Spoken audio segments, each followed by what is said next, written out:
the intro to stream, YouTubers. You guys usually get a kind of a shorter one because I spend the beginning of the intro to the stream actually, it's not even an intro. Ah, who subbed? What's going on there? Incredimike with a tier 1 sub. Hey, thank you so much. Fusion is a whole thing. It is. Booting it up, and it's got to like update and everything. What's up is pizza, apparently, according to almost an engineer. Nice. All right, so let's get YouTube chat up. Let's close the old one. Go to the app that I use. We don't call them applications anymore, bother. Oh, get the scope out of here. And then this one goes away. And then auto find and activate. And there we go. There's YouTube. Welcome, YouTube. So generally when I start stream, like at the very first start of stream, I will just hang out and talk to everybody for a while and put together the YouTube thumbnail and everything. But I kind of just sat down and did that myself today. You had pizza. I had a bunch of sandwiches. I had ads. I must have lost my prime. Yeah, that's usually the indicator, isn't it? Oh yeah, we're gonna do some printing. What's up, Weasel Boy? Weasel Box. Sorry, Weasel Boy is my brain filling in details as I look at stuff too quickly. All right, get ready for the like a low frame rate music video. Fusion 360. Start that up. Presumably they haven't kicked me out yet of their creator program for being weird. Bother, we noticed that you showed Autodesk Fusion 360 starting up from scratch, and it took 45 minutes. We're pulling you from the program. Not even today, it's too damn hot here. Yeah, you guys are dealing with a heat that like America can respect.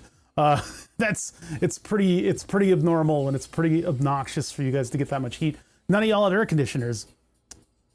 Hopefully your infrastructure can withstand everybody going out and buying one. And it's not like you can use a swamp cooler in if your levels of humidity are high. I'm not really sure where they are, to be honest.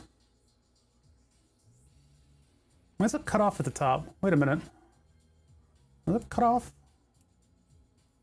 Oh no, that's just the frame that's containing something that I'm not even clicked into. All right, let's see. What are we doing? Do we have an update? Because we used this just recently, so maybe we don't. Looks like there's no update job running.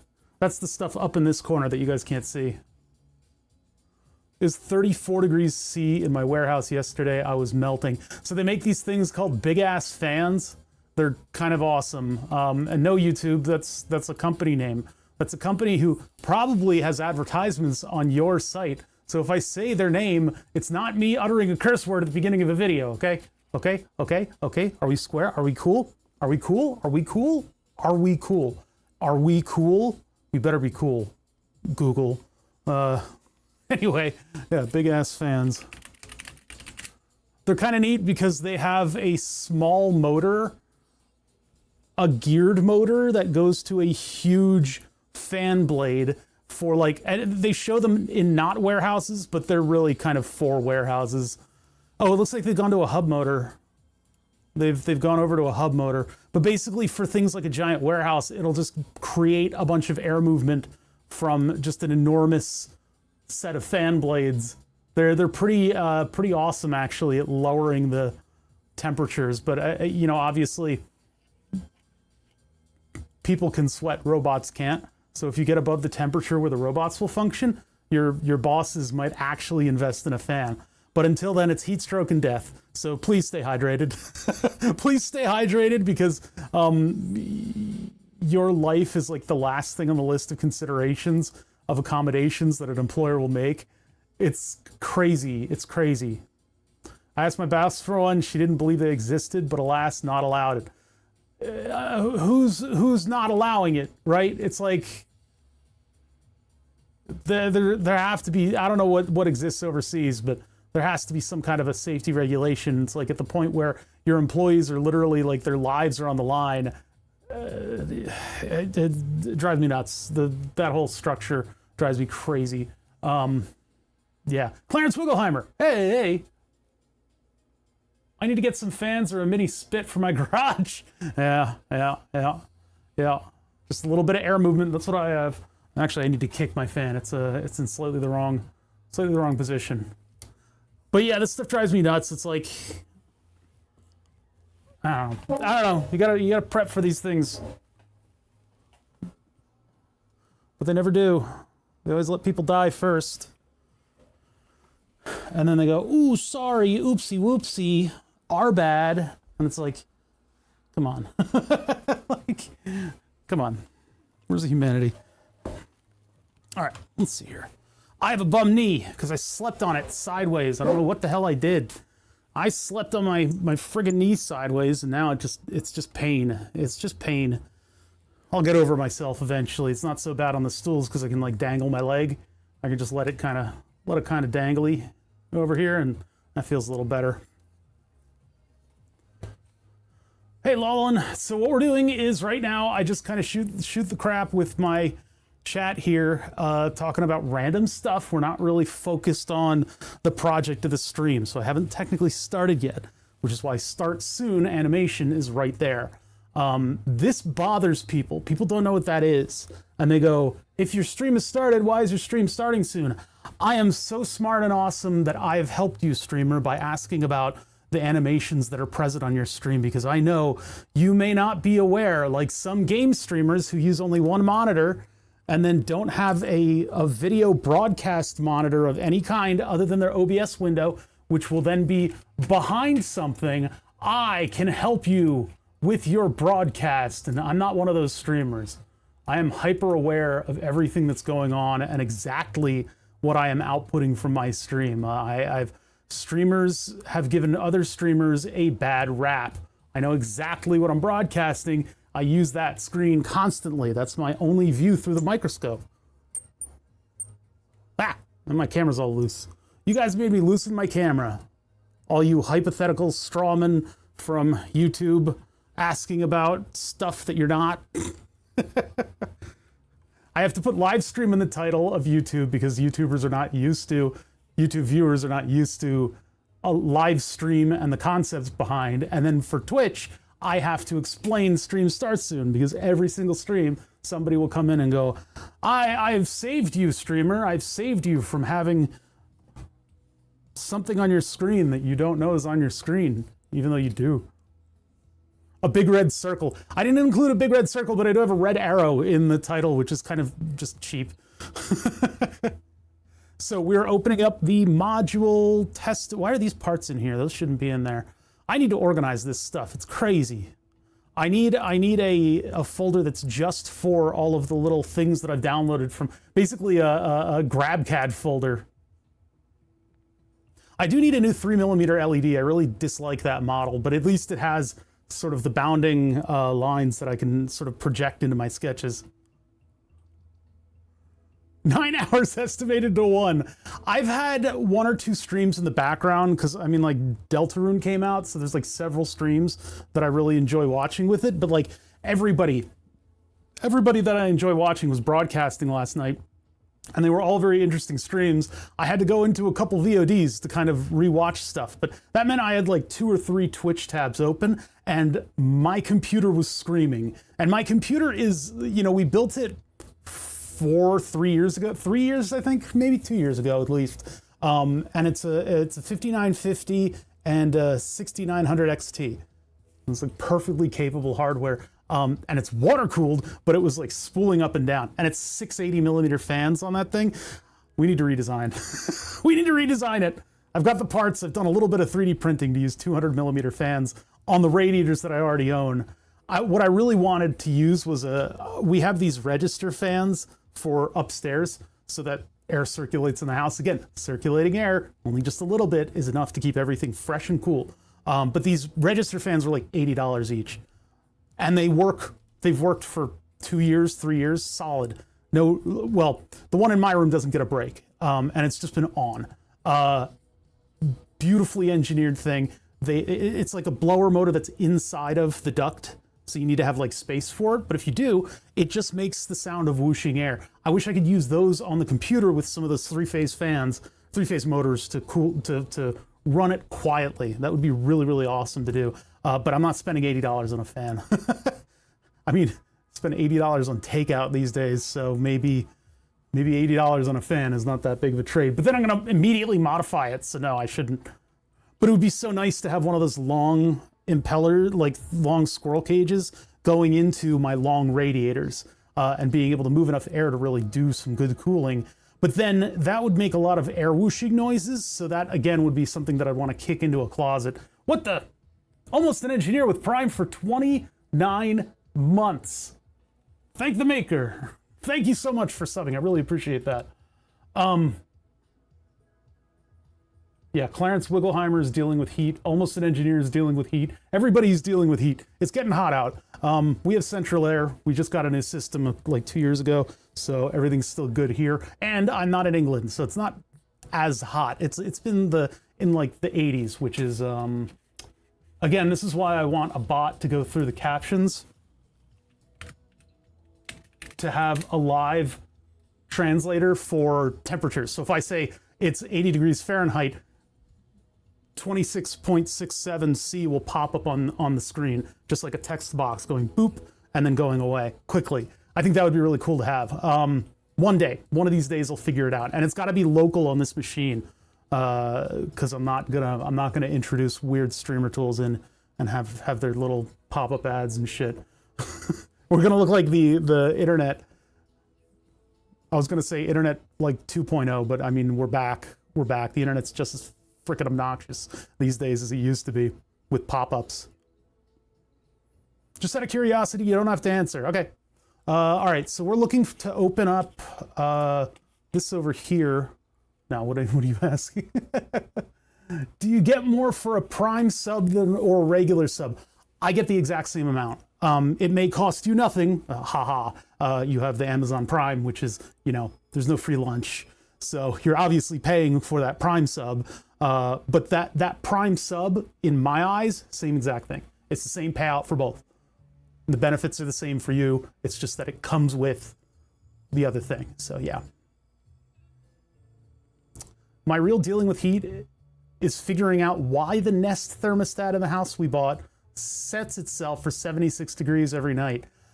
There have been discount. This is just something that I read about, and obviously it's on Reddit, so my sources are immaculate. But it could just be anybody saying anything. But apparently, like, you can get a thermostat through the state or something, and they'll send utility messages back to you, and it'll pop your temperature up. Wow, cool, thanks. I really appreciate you doing that for me. On your air conditioning. I love it. I love sweat. I love sweating. Yeah, that's like a feature that I don't know what Nest does or what insidious crap Nest has, but I wouldn't doubt that they had some kind of a connection to be able to, do something like that. Oh, it's better for the utilities. Oh, we'll turn the temperature down when it's cheaper. It's like, I don't have the luxury of existing inside of my house when it's 76 degrees. Actually, ours is set to 76, I think. 74 to 76, that's where we hover around. But then they leave the door open upstairs all the time, the sliding door, and then that heats up the upstairs. And then down here, it's like a freezer box. I am shivering sometimes down here. This is not at all and will not ever be connected to the internet. I only have it because it was already installed. Are you sure? Are you sure you've never given it a Wi-Fi or anything like that? Because yeah, I think it would be rather important to make sure that thing is not talking to home base. Hey, Clarence Wiggleheimer. Was that, why not? No, who was that? Lawlin, that was Lawlin. Why am I saying Clarence Wiggleheimer? I'm just saying names. Sometimes I get a good feeling. An anonymous gifter gave Lawlin R6 a tier 1 sub. Lawlin. Yeah, thank you, anonymous. Thank you. All right, well, I was saying 4 different things at once, and one of them was actually aimed at YouTube, and I just completely ADHD'd whatever I was talking about. Why not? Because subbed with a Prime for 7 months. Hell yeah. Heck yeah. Sorry, it's not supposed to curse on. YouTube is so tiring. YouTube is so tiring. I'm just tired. I hate that I have to self-censor. That's not what I am. That's not what my stream is. I'm looking for mod synths. And then we're looking for module tester. Marbleps? No, mod test. The module testing, module test. And then I was working on a one-panel circuit board, but I also made a model of the one-panel perforated prototyping board. Turn off the learning feature. Yeah, if you turn it back into a dumb thermostat. 1 warnings, reference out of date. Oh, this is obnoxious. I wish they had a better way to fix that. So reference in this.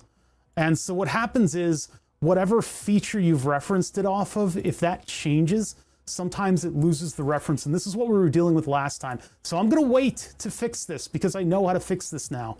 Although has it fixed itself? No, it hasn't. There's still a warning on it.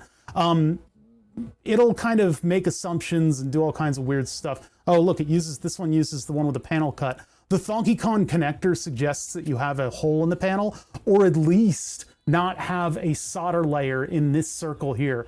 So I could have, if I put in a different part, it has it so that you have a keep out area on that circle. Apparently, it's so tightly engineered that you can't even have a solder pad down there because the headphone plug sticks just a tiny little bit through. But this is just so that I could get the hole placement correct for these two.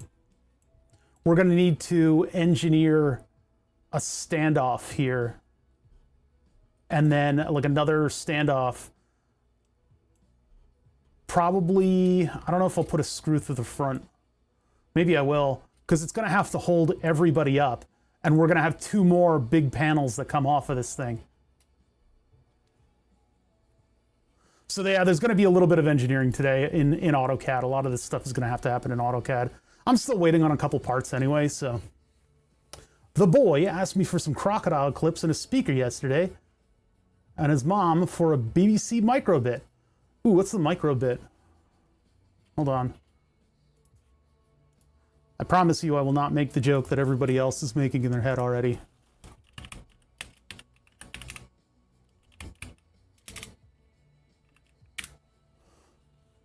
Micro colon bit. Oh, great. You got a colon in the name, and you got, all right. Nope, not making the jokes. The jokes make themselves. Oh my God, cookies. Cookies. So what it do? What does it do? Huh. So it's clippable, like you can use big alligator clips on it very easily. And it's got an LED matrix and a button on either side. And it's kind of like a coding learning tool. What kind of projects they got? Beating heart,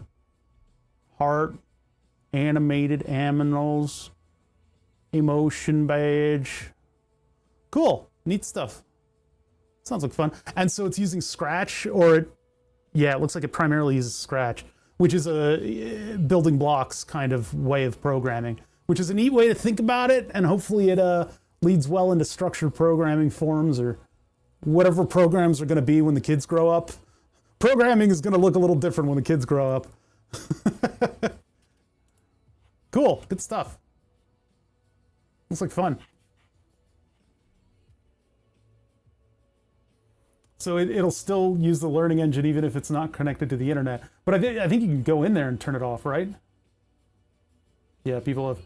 Honeywell Smarts is staggering. Wait, whoa, wait, what's that about Honeywell? What was that about? Wait, what was that about Honeywell? Because one guess on the brand of my thermostat. You can program with JavaScript? I see, so you can do Scratch and then Java.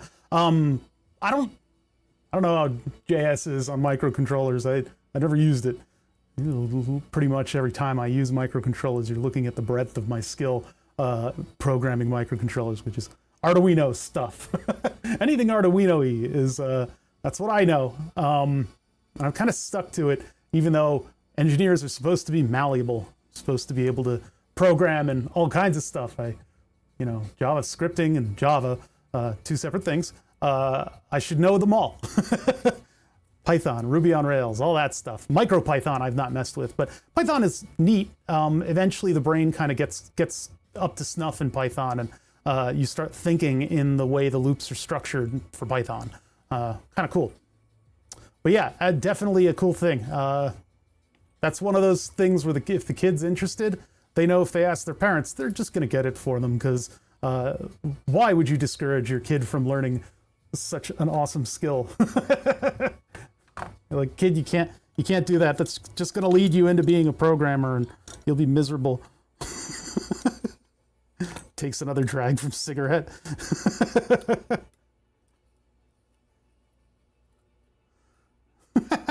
We're malleable because we create a way to get everything under the Arduino umbrella. What do you mean I can't program STM32? I made it into an Arduino. Yeah, you know what? You're right. That's exactly what I did with STM. So, man, this is weird. I'm gonna make it an Arduino. I wish I could get like a different wing nut for this thing. Ow! Oh, ow! That really hurt. That really pinched. Why? This thing is limited in its motion with a cap head bolt, so they can make it look good, probably, and not provide you with washers. I could use a couple washers there, because that pinched. Actually, the washers would pinch too. He's gonna be a train driver, one of the best. Oh, he's sorry, is that one of the best grammar schools in the country? And he's gonna be a train driver. You know what? More power, more power. More power to him. Train driver's a fine thing. It's the foamies that you gotta watch out for. Does this song have sleigh bells as an instrument? I don't know if I vibe with that. Okay, this is just for me to work on things on a PCB. But I don't need to do that right now. What we need to do is design a couple pads, and then we're gonna use a plugin to make them use less plastic. Although, to be fair, no, on the 3D printer, if I make them into hex, I don't think they'll use more plastic. They're gonna take longer to print though, so we need to churn them out pretty quickly and get them ready to go. High B's and he's smart as but as long as he's happy driving the trains, that's all that matters. Yeah, you know? I certainly didn't get high B's. Not until all of my courses became extremely specialized. And I could be a natural, oh, this is Space Cowboys promoting themselves. I guess they're allowed to do that because I'm using their music. Oh, and it's right back into the mix again. Okay, so this is the mixes that I have on. You guys on YouTube can't hear it, but it's Deckard Ripecast, my definition of chill, Volume 4, Part 1, parentheses, more chill. How does that is some redundant tagging going on there. Anyway, it's Space Cowboys are this music collective that I saw at Burning Man. A friend of ours was well into them and just said, hey, we're going out into the deep playa with all of our weird looking bikes. Look for orange on the horizon, and if you found the orange on the horizon, we would just kind of generally head in that direction and run into random stuff out on the deep playa. This is 2011 that I was doing this, and we ran into the diner. There's a rolling diner, and you just wait in line, sit at a stool, and they'll serve you, I think, a Reuben, and that's that. Once you're done eating, you leave and let somebody else go up to it, and it was kind of cool. The middle of the dry lake bed, nothing really around except for some parties that you could see in the distance, and you're just at a diner. Like, it's really weird. Anyway, we kept going towards the orange, and then there was the Moog, which is a military truck. Something about a Moog. When you start working on a Moog, all of your tools are too small. All of them. You need to get like stacks of railroad ties because your truck jack won't go high enough to get to the wheels are planetary gearboxes. Like, everything is different, everything is huge, you don't have enough torque, you don't have enough tools, all your tools are too small. That's what working on Unimog. I don't know what Moog got into my head. Synthesizer, anyway, Moogle, Unimog. It's a Unimog, and they've heavily modified it so that it literally unfolds, and there's a couple like bars that come out of it and stuff. And it's full of speakers, and it's got a DJ booth on top.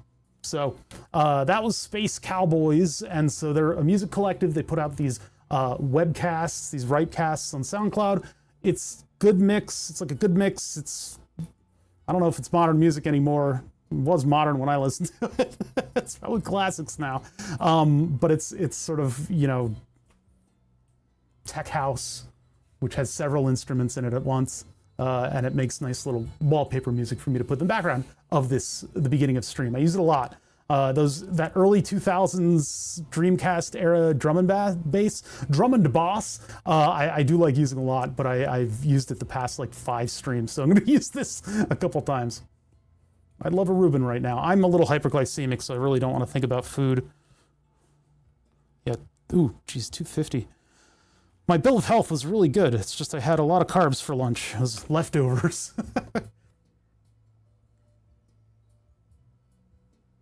What up, Madam U? How you doing? So yeah, we're basically just gonna figure out the riser for this thing and what the height's gonna be. And I'll go over what all my ideas for this thing are. This is gonna be kind of a different thing. Leftovers. Yeah, why did you couple that with a fart noise? What was the message there? It was like old French fries and a couple other things. A dusty Reuben. Well, you know, you're on the playa. You consider that you're probably going to eat a lot of that alkali dust. Some people are crazy enough that when we opened up all the work stuff at a different festival, same tool bins that we schlepped out to the desert. We open up these tool bins and they're covered in playa dust. There's just like dust and everything. And people were like, Burning Man dust. And they would run over to it and like sniff it. And it's like, hey, please don't do that. Like, we don't know what else is in that dust. Like, don't do that. People are crazy.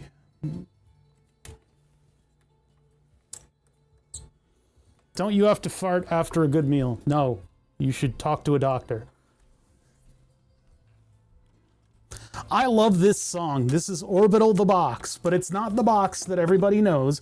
Everybody knows the box part 2, which is the dun dun dun dun dun dun dun dun dun dun dun dun. It's like the cool one that you can kind of dance to. This is the one that's just ambient stuff going on, and I love it. Orbital the Box, part 1.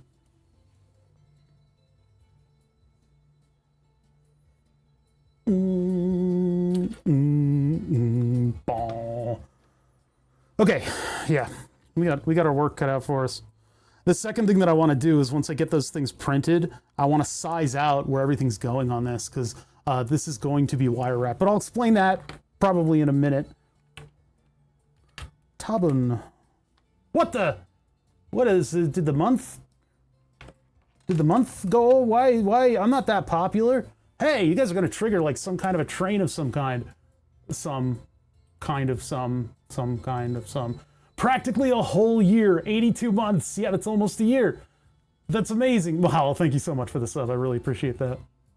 You guys are crazy. He's got a bunch. It's like, why not? Because mahalo. We had an anonymous gift and almost an engineer. And somehow it hasn't triggered a hype. Okay, whatever, Twitch. You do you. Not that we care that much about hype trains and stuff. I could make the alerts go off. I could make the lights spin around and the whole shop go dark if we get a hype train. But actually, we can't. Wait a minute. Oh, this song. Everybody always comments on this song. Subscription failed. Channel hype train begin. I don't know why that one keeps failing. I haven't investigated that yet. It's on my to-do list. As he hits the trash all messages button and forgets and never gets back to it. I don't know why that's broken. I don't know what to do about that. It might just be the scope that I declared. What the? Mahalo, gifting a sub that went to ADHD Degenerate. Degen's a good friend of mine. I like Degen. We speak often. We maybe do a little bit of mouth stuff every now and then, you know? No, ADHD Degenerate, if you guys want to watch actual pyrography, I don't think he's done that in a couple of years. That was usually my tagline for ADHD Gen. For Degen, you're supposed to call him. Just Degen. You're trying to break my alerts. They worked fine. The gift subs worked fine. That thing told me that it went purple. Twitch purple. Yeah, it used to be my tagline for Degen to promote his stream on my stream would be that if you want to actually watch pyrography, check out DGen's stream. He hasn't done pyrography in a while. There's been like little health things that have kept him from doing pyrography streams. But he also made these coasters that you see in various visible locations in my shop with my emotes on them. It was a really nice thing for him to do. And he sent them in. It was really nice. But yeah, that's DGen. He's up there in Canada somewhere. Probably one of the few survivors of the climate these days. How is Canada? Is Canada having a heat wave? I don't think so. We periodically here in Pennsylvania will get Canadian air, and it's so cool and refreshing to get. And everybody around me complains about it being cold, and I'm just like, man, this is like normal, like survivable temperatures for me. Oh, we're in the swamp-ass days of summer right now here in Pennsylvania. Maybe next week it'll boil. If it boils, we boil, and so I'll be miserable.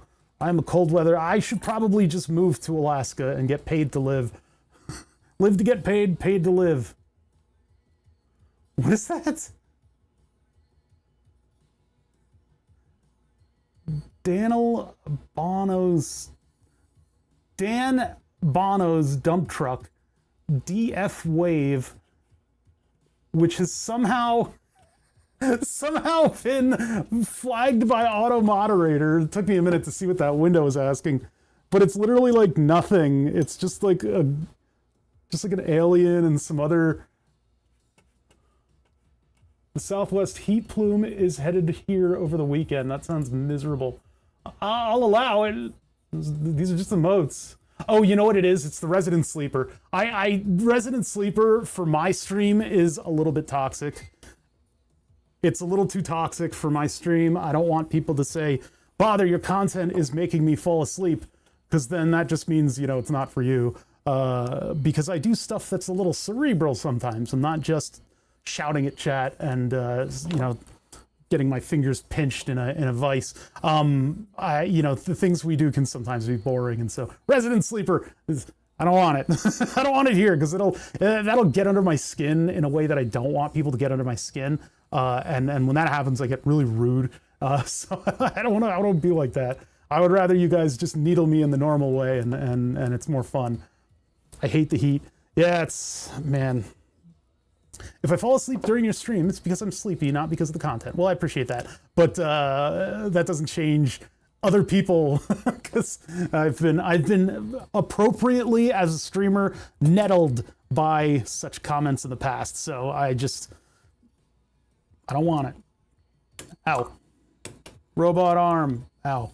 Robot arm. Ow. Robot arm. Ow. People wonder why I say, Bother, how do you think you'll die? Nobody ever asks anybody that question. I'm literally just fucking straw manning right now. Bother, hey, what kind of cereal brand do you normally buy? And also, how do you think you'll die? And my answer for them is, it's simple. I am going to die at the hands of a robot arm. I'm going to buy a robot arm secondhand on eBay because they're nice and... What did you just type into my frickin' chat? Anyway, what are you're sullying my beautiful chat. You're staining it with your filth. What's this? I don't eat cereal. But anyway, I'm gonna die at the hands of a robot arm because I will buy a second-hand robot arm from eBay or probably stealitback.com, which is government surplus and auctions. So it's probably some pot dealer got busted and they seized the robot arm, and so the robot arm ends up in a warehouse in Tennessee, and then I buy it off of a government auction website, and I bring it back to the shop, and I plug it in and turn it on, and then I say, hey, robot arm, go frickin' psycho, and it goes, and then it kills me. And that's how I die. So yeah, robot arm, robot arm, robot arm, robot arm. Robot arm or a lethal amount of cash being ejected from a machine. I don't know what you're talking about. I don't have a machine like that. There's no such thing as a machine like that in my possession. I don't have that much cash in a machine that could kill me. I remember that snake toy. Yeah, that's what it reminds me of. Yeah, you're right. The big wooden snake, and you would hold it out and it would do like big wooden snake things. This is obviously for the pick and place project, but I just need to attach this to the axis and then see how it is, see how this thing holds up. It needs to not flex, and I think it works. You know, I can put a little weight on the end and it doesn't really change its position. And then I need to float like a tool head that I can push down very lightly so it stays parallel. And we can do that with the heim joints. I've got a bunch of what are called heim joints down here. Let me grab them. I got a bum knee today. I slept sideways on my knee. Welcome, hey, I know this is probably only talking to Kisa, but for those of you that haven't gotten to your 30s and 40s, weird things can happen in the night, and they're not cool. It's not like vampires and shit. It's like you sleep funny and then your knee hurts for the whole day. That's, and I'm not as susceptible to those old guy things. I don't generally suffer from a lot of that stuff, but it's happened. Why must I be young? No. That's the wrong sentiment. Celebrate that you are. And I'm not one of those like, oh, I'm an old man. I hate that. I really don't like that sentiment because I'm not old. My generation seems to get off saying that they're old, and it's just not true. At least it wasn't your nards. Yeah, it's true. That's true. So a heim joint is one of these flexible joints with like a ball joint in the end. And so if I use 4 of these, or four pairs of these, I can have 4 little distance arms, and that can give me that parallel up and down. And then I just need to figure out what I'm going to use in order to spring it, because you get sprung. What are these? I didn't know I had these. Oh, he's going to work with, wait a minute. If that'll work with the skateboard joints, then that's what's going to attach us to the big guy. That'll attach over here. Hold on, let me just go get one of my parts and just... Let me just check something. Allow me this one nicety to check a thing. Where'd the good ones go? Was I screwing around with them and I lost them? Did I throw them out? Oh no, they're under a thing. Okay, I found them. Found them. Parts on my desk. My desk is a bit messy right now. Too many projects juggling. And this one is an old one. What's that? Kisa on a 5-stream watch streak. Rookie numbers. Hey, I saw that. Are those switches? Well, we got buttons. No switches. Switches get stitches. This is a modular synthesizer thing, so you've got the same tactile switch / button for buttoning buttons, and then you have what are called FonkyCon connectors, and then this is an AB encoder. Long batons, yeah, they're buttons. So how deep does that go? Because it needs to go, see, that's a problem. What was I thinking when I was buying shoulder bolts? Definitely not thinking about this project. Because yeah, these are just the right size to fit. That's how you generally would be putting like a bearing on something, is you use a shoulder bolt. And you see how that's like exactly the size of the inner bearing race. And so that, with like a washer under it, would give you the flexible joint. Why are they tall? Yeah, that's exactly it.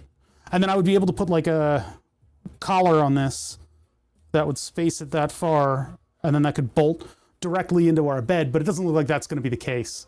So, wrong shoulder bolt size. We just used normal bolts, and I made little adapters for them.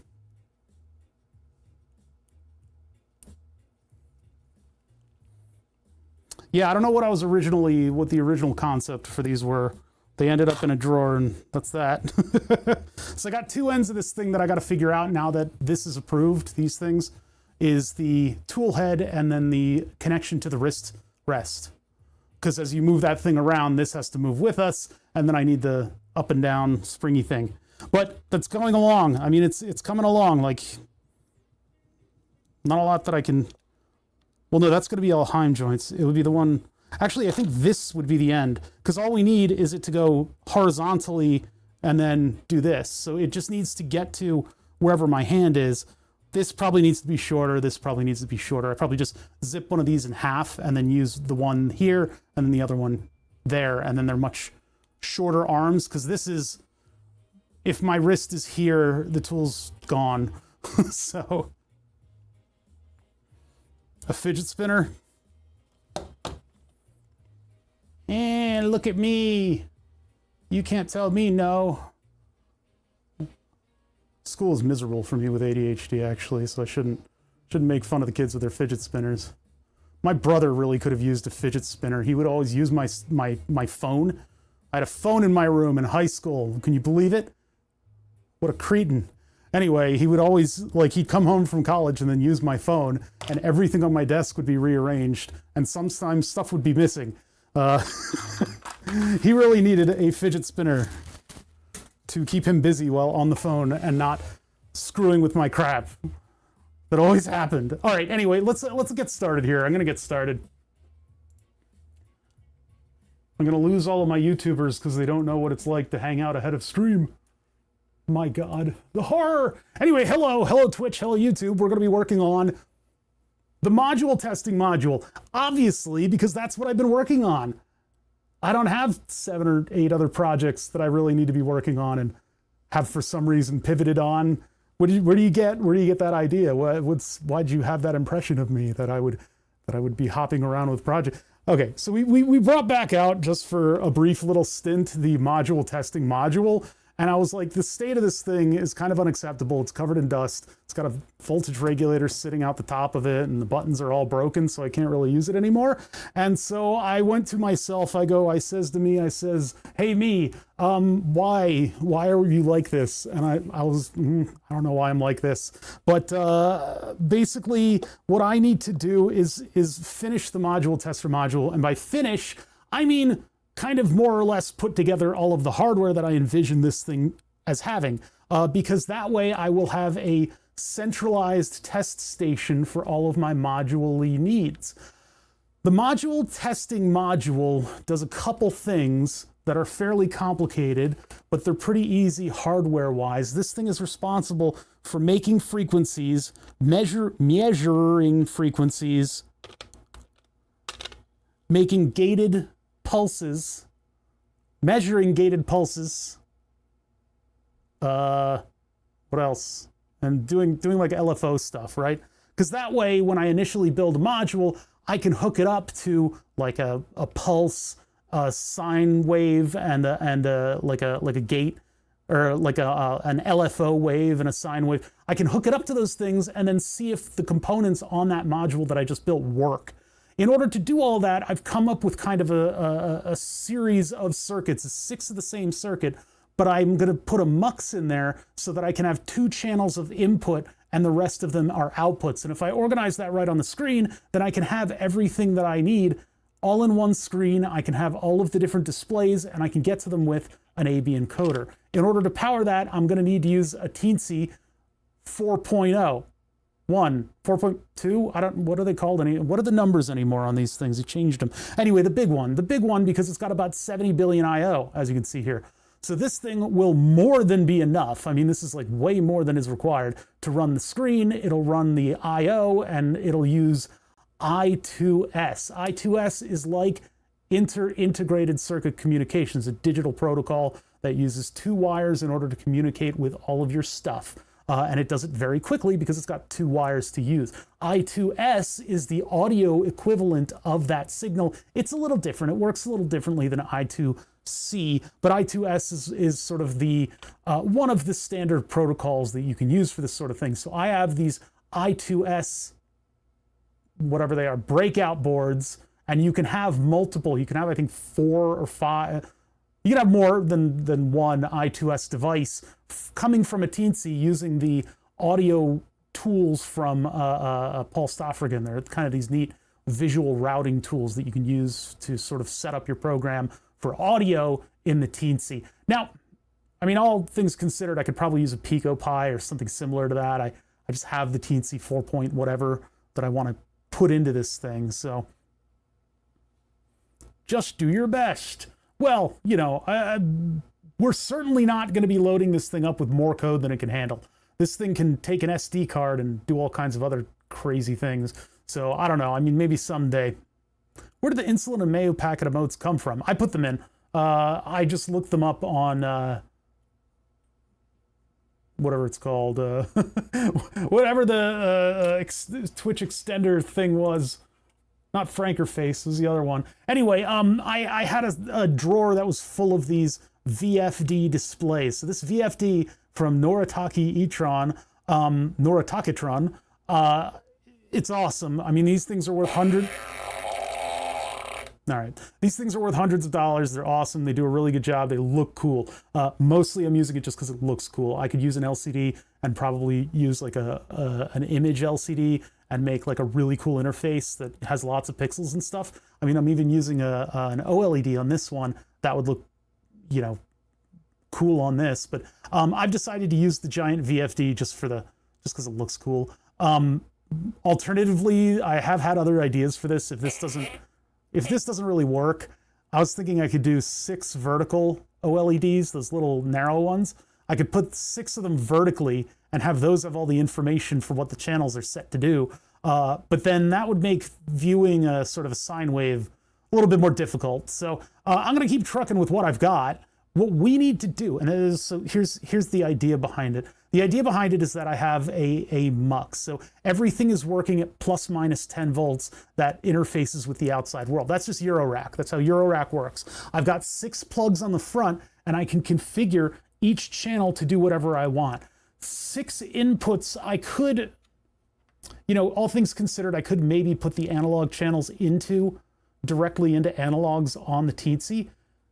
I have this I2S analog to digital converter, ADC.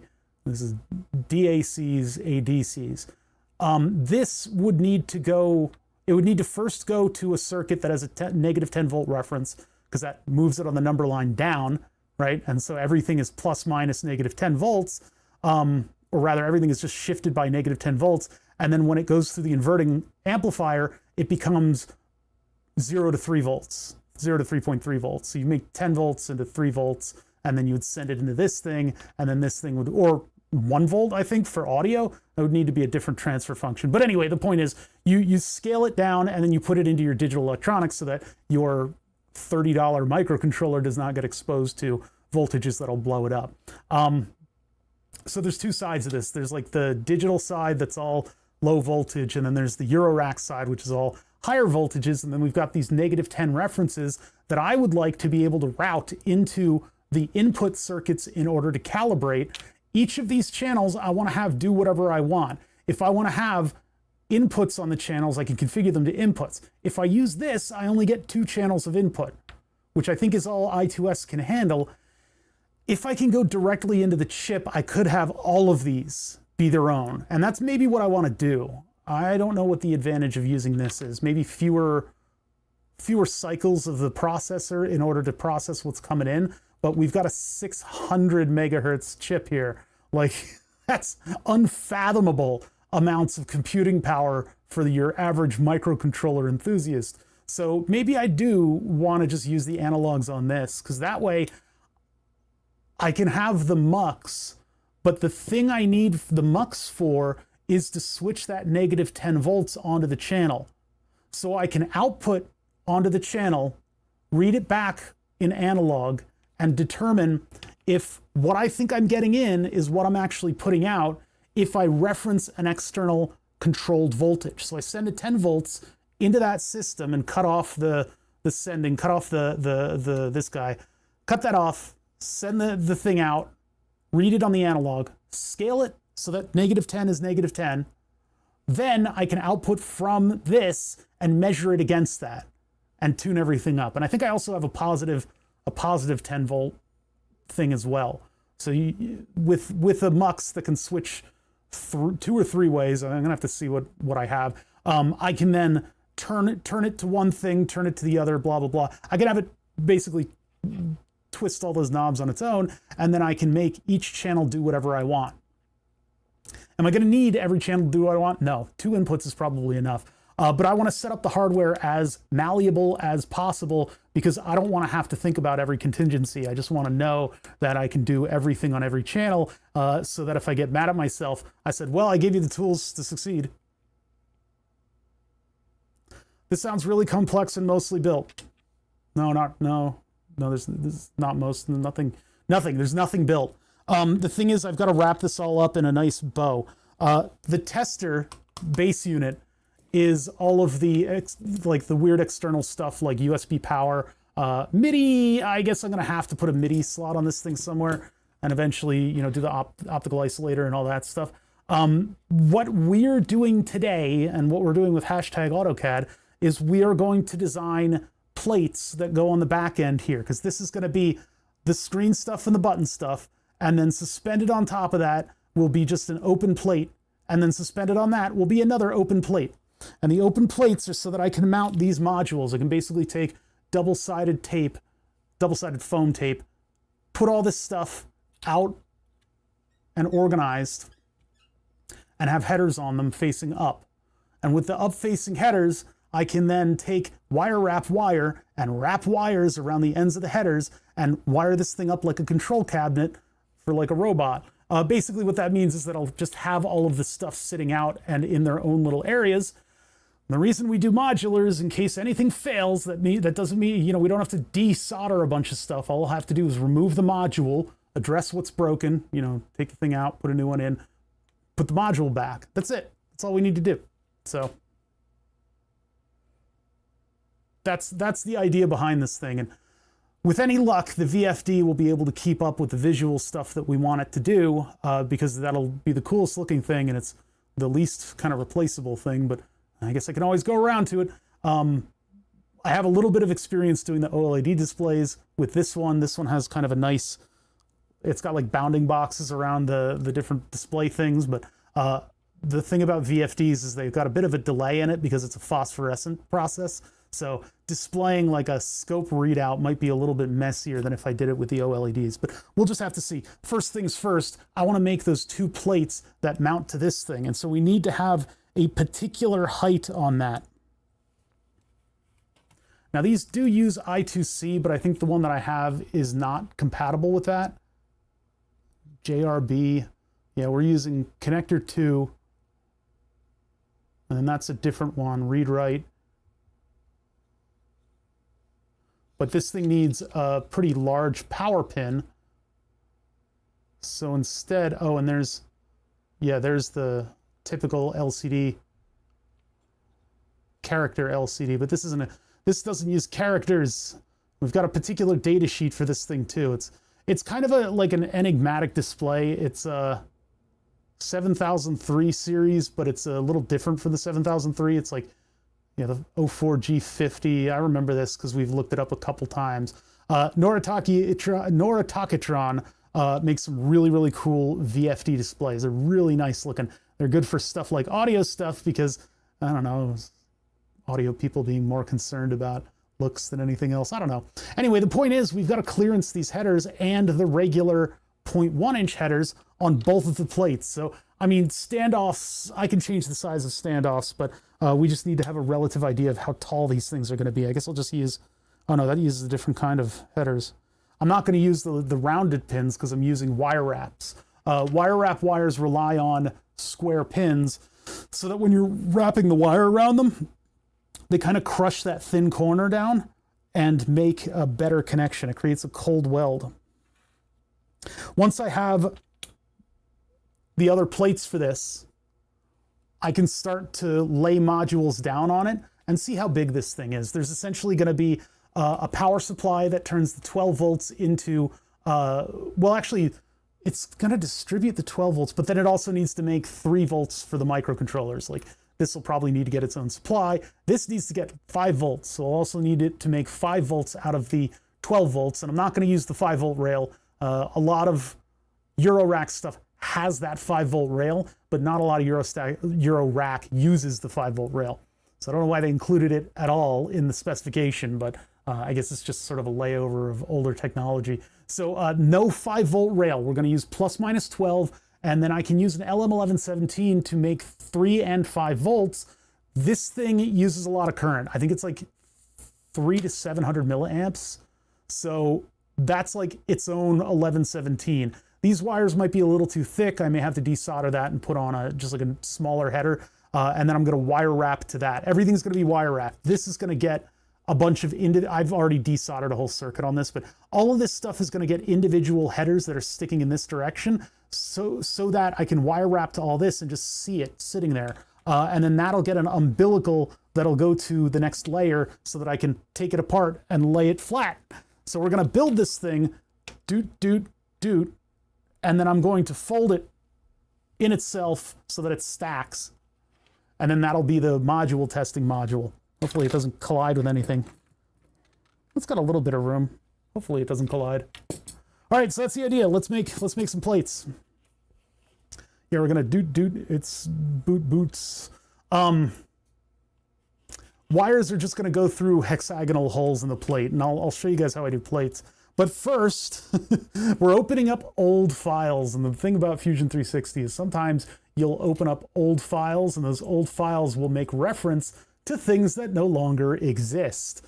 We have the singular panel attempt circuit that I made here and pulled in. I was gonna do this all in Eagle CAD. I was gonna route all the traces and everything and make all of this stuff work out. This is essentially this.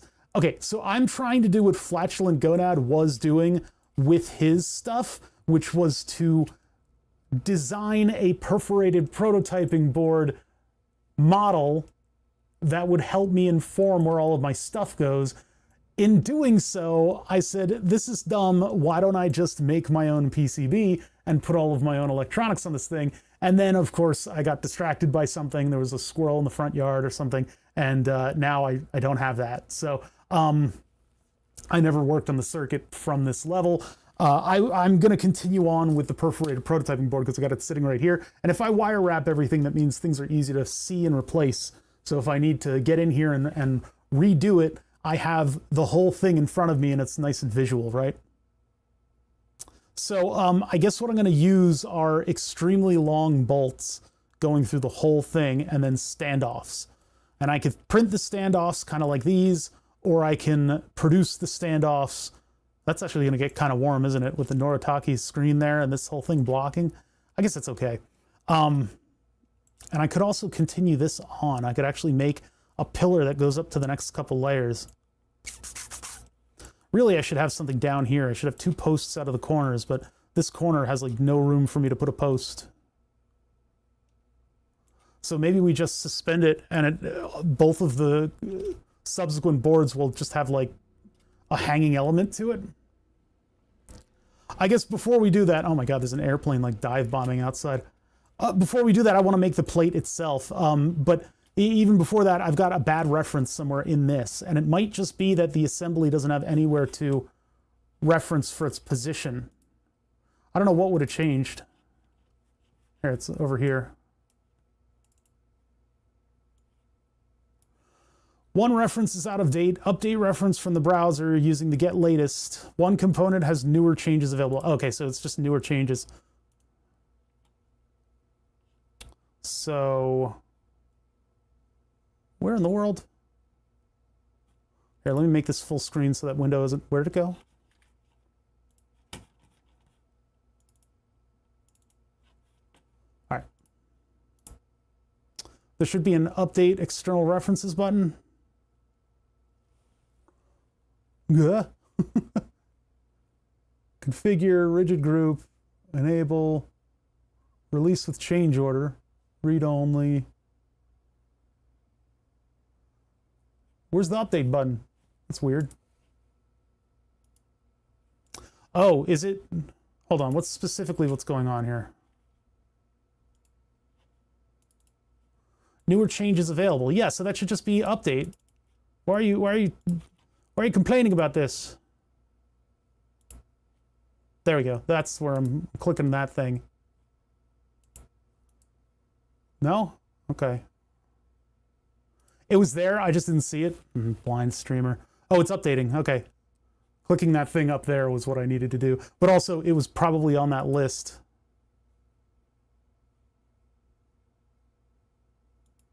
This stuff just flew away, didn't it? What happened over here? What's going on? All right, take it easy. Everything's going to work out in the end. Okay, there we go. Everything went kind of cattywampus there. Oh, I see, because I started to design stuff. I started to kind of put stuff down and see if it would fit, and the answer was no. No, it will not fit. Still thinking, just give it a minute. Yeah. There's going to be 2 levels to this. I don't know what I was thinking with the jumpers there. There's going to be 2 levels to this circuit in the end. We're just going to ignore like the external stuff here. That's not what we're going to deal with. 2 levels, and I think one level is going to be all of the digital electronics and the D to A's. Then the level above it is going to be all of the amplifiers and the muxes. So that's going to take up a little bit of space. And the muxes are huge, these big chips. So I'm going to need like a big amount of space to work with them. This is going to take up an absolute ton of space because I'm going to want it on, like I have it on the circuit there, I'm going to want to have a pin header in here and have this plugged into the pin header and then have a connection to an external pin header that'll be for wrapping the wires, because I don't want to just like tape this thing in upside down and have all the pins sticking up, and I really don't want to install headers upside down on this thing. I'd rather keep those on the other side because this may find its life in a different project entirely somewhere in its run. So this will be on its own little board, which will be very annoying to make because it'll be a lot of just straight connections to stuff. That's, oh boy. This is a lot. This is a lot. But if I have 2 of those plates, I can start to kind of figure out where things are going to go on those plates and gather all of my circuit elements to put together. So it's going to be like, these will go to amplifiers, and then the amplifiers will go to the digital stuff and the power supply. The power supply's got to be on the last board because it'll stick the other direction through. It'll basically be a piece of proto board with the header on it and then a bunch of voltage regulator stuff on the other side. So it'll be like a normal module. I can just plug it in from behind. That's a lot. All right, so anyway, we're overloading this hybrid design with a bunch of stuff, but should be all right. Now, what are we referencing off of for this standoff to the next board? I guess kind of this one, huh? And that hole's in a different place. Yeah, it's all crazy. I mean, if I take the screen bolt and turn that, because what I'll have to use are really long bolts to get all the way to the back end and make that sandwich work. Yikes. I mean, yeah, I guess I can reference off of that and then have it butt up against here and here and here. And then the screen, but the problem is the screen can't get its own bolts because I need something to put pressure on that. So really I should have something on the back of the screen PCB, and then I'll use the 4 screen holes to make my own standoffs that go up to the next level. That's going to be a lot. I don't know what the height's going to be too. I really want it to be close though, but I also want the luxury and the space of having wire wrap. So maybe we need to make that little board so that I can measure it out. I mean, or I just have an example of something that's like that, like this thing. What is that height? So an appropriate height for the micro. Well, I mean, we can just measure it from CAD because this is accurate enough. So what is the height above this board? With a little bit of wiggle room. So inspect. I'm going to go from, I guess, the top of these to this. 13 millimeter. So we're going to make them all 13 millimeter, which will give us not much room, but a little bit. Yeah, so that'll be that height. So I want a sketch that's going to be, I guess, on this. You know, it would be nice if I could use all 4 corners of that board. Like use these corners and these corners to do it. Because then it would be like a strong. But it doesn't really need to be strong. It can be just like a loose framey thing that I put on the 4 holes of the screen. So I guess the logical place to put the next sketch is on top of this board. So I'm just going to create a sketch and we'll put it right here. And if I move it, that's going to blow up my drawing, but we're making a very simple panel out of this thing. So actually, if I just take these centers out to 8.5, and we'll have to figure out what the bolt size is in just a minute here. If I have bolts of that size. I think M3s are going to be right for this. That'll be those two. And then these, I mean, I could put them on circular pillars. It would look a little weird, but just keep it in tradition. Might as well. They're going to be these big cartoon poles. Oh, I didn't give it an inner. What's the inner radius? So the inner radius on the model, at least, that's, you know, I prefer to measure this in the real world, but the inner radius on the model is 2.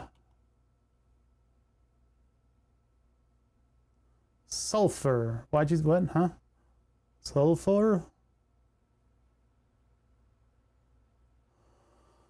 Oh no, the diameter is 3 millimeters, so it is M3. It's 1.5. M3s, let's see. So that should probably be a 3.2, but I have in the M3 flavors, what just fell on the, every time I move, something falls on the ground. The joys of being completely disorganized. Yeah, so M3s. I've got long M3s. I have that. It's right here. Hold on. I'm getting it. I'm getting it.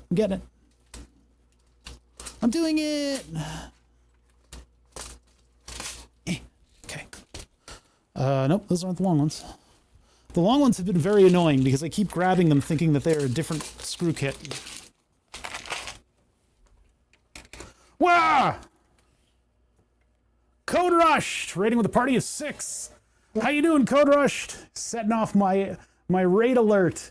Eventually that's going to include an air raid siren, but for now, that's just sitting like that. I'm waiting for those parts to come in the mail, so we're working on something completely different. Working on a module testing module, and we're trying to design all of the plastics, all the plastic stuff that's going to make this thing. So I've got these really long shoulder bolts that are M3. I think. Hold on, where's calipers? Calipers are on the other desk. Hold on, let me go get the other desk.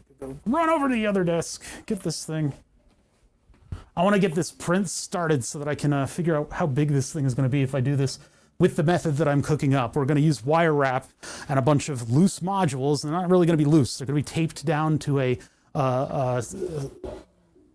platen. They're going to be taped down to a platen that will carry all of these electronics. And basically, if I throw all this stuff together, these are M4. These are M4. So there's no chance it's going through there. I may have to buy special M3s then, because these are all the same size. These are all M4s. M4 would be a much better screw to use for this, but again, like in the design, I don't really have space for new fasteners. Can't do that. Drilling that out to 4 millimeters, I mean, yeah, I could probably do that, but that would be crazy to drill that out to 4 millimeters. I need super long M3s to go through everything. Vexing. I guess I'll just need to do it. I will just need to do that. Or use standoffs. Instead of the screws, I could use standoffs. Let's see what we got in the standoffs. If I can do standoffs, that'll be preferable, I think. Or I could 3D print standoffs, actually. No, I can't, because I need threads on the other side. I need them to have threads, and 3D printed bolts don't really hold up. So, unsurprisingly, 3D printed bolts are not where it's at. Where is the bin that's full of standoffs? That is a bin, and it has a standoff in it, but it's not the bin. There it is. All right, bring me, potion seller, bring me your longest standoffs. You can't handle my standoffs, traveler. So we need something that's like 13 millimeters to get us over what we perceive to be the clearance of the microcontroller. So I got 20s. Those will certainly do it. Those are 10s. I have 10s, I have 20s, everything in between. Yeah, 15s. So that gives us a little bit of extra space between our layers. And so what'll happen is, instead of screws on the back end here holding the screen in, I'll have standoffs. Yep, and those jive with the bolts.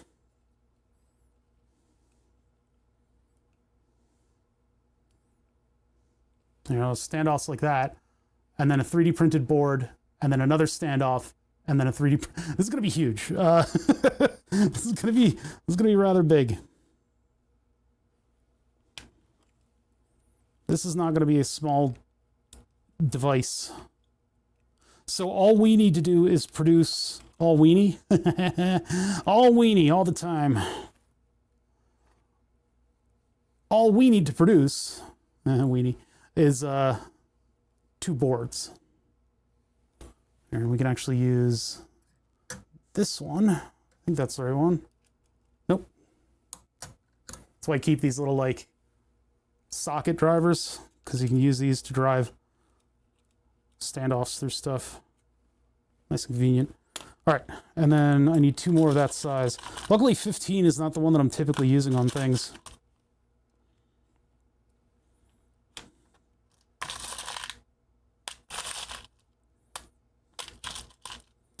Man, the, what is it? Mega, whatever it is, or Mecha. The new friend, quote unquote, slop game where you draw on yourself in order to hide is kind of hilarious to watch. I got lost in modules on the way to the live stream. Yeah, this is a module testing module that we are making modules for, and then wire wrapping together modularly, module by module, so that we don't build the whole thing at once and then test it and it doesn't work.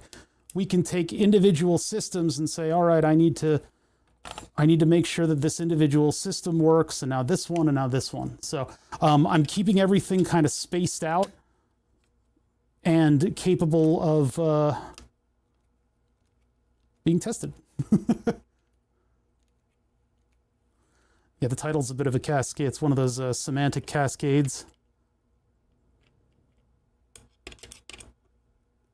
These are the bolts on these standoffs are a little long.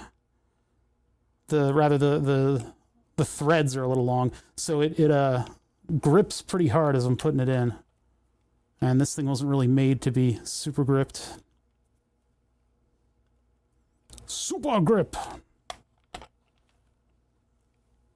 Because the clearance on these holes are, I think, 0.2 smaller, and at M2.5, that's just the right amount of torque friction on a bolt that long to make a nice snug fit. But for these much longer standoffs, it represents quite a bit more torque because there's more threads going in. Yeah, that one's misaligned. Hold on.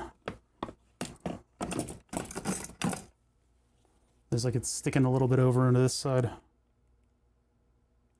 Go. Let me just torque down the other side. Where all my screwdrivers are like everywhere. What? Huh? What? Did I put the... No, it's behind stuff, of course. Of course, if I over-tighten these, you can see it flex the front panel, but this is going to get a black front panel. I've actually... Oh, no, it's not sitting there. It's somewhere around. I've got a black front panel for this, and then I'll put the slate over it so it'll look like all my other stuff. Because this I can move from here to the other one so that I can have my general use module that's like super accurate for the voltages and stuff. I can move it from thing to thing. But this is all going to be a big old custom thing. I mean, that gets bolted here, and then it also has all of these holding it on. So technically, I mean, if I I could put 2 screws in those ends, but then it's kind of, I don't know, it kind of doesn't feel right. So I'm going to keep 15 millimeter standoffs on this, and then that will clearance that enough so that it's not hitting anything, and then it'll be a third layer on top of it potentially. So I'm going to find those standoffs first, just so I know that I've got them. There's another 15. Yeah. So those will go together like that, and then it'll have like a platen in between. This is like classic old school electronics assembly kind of stuff. This is what you'd find in an old radio. Assuming that I can find the standoffs, which is starting to get a little difficult. If I was really like pressed for space on this, I could flip the other board the other direction and put them really close together. I could have a very small standoff here and just have this be one. Actually, technically, I could just have one space, like one platen here, and then have the electronics on both sides. But I'm going to do it nice and have everything face down, and then we'll have a power plug all the way in the back. That doesn't work for some people's synthesizer setups because they have like a more modern, kind of like smaller case. But we're going to fully utilize the amount of space that is typically given to us in a Euro rack setup. Because this is for me, and I'm a weirdo. That's the right size, the one in the middle. Why are there 3 sizes of spacer together? Yeah, module's going to lose all meaning. We are going to semantically satiate that word in our minds forever.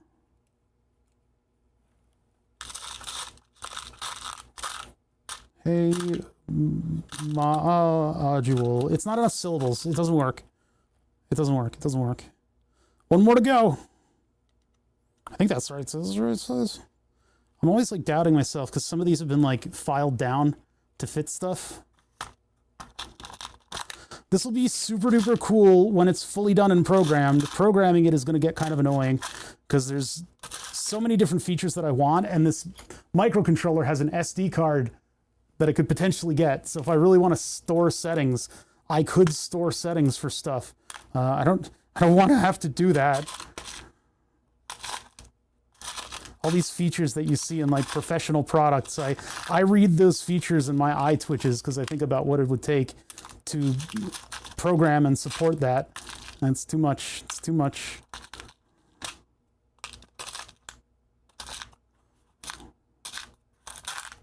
I'm just one guy, and I'm barely literate. Yeah.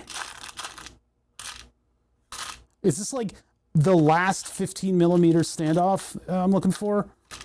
And it's like wandered into another bin because I'm not seeing anything in the right size here. I thought I'd be I thought I would be capable of just casually whipping out a bunch of these things. It's not against toss. They can't send a cop after me. Those kind of look like, no, those are too short. These are like the 10s. Do. The most obscure thing I could possibly reference, except for, maybe for you guys it's not, but for, in my country, we don't have a lot of programs that end of the 10s production thing. Or Thames, if you're American. But it's this particular note progression, and I think I know it from Danger Mouse. Reruns on daytime television in America. British TV when they were pulling that over to the States.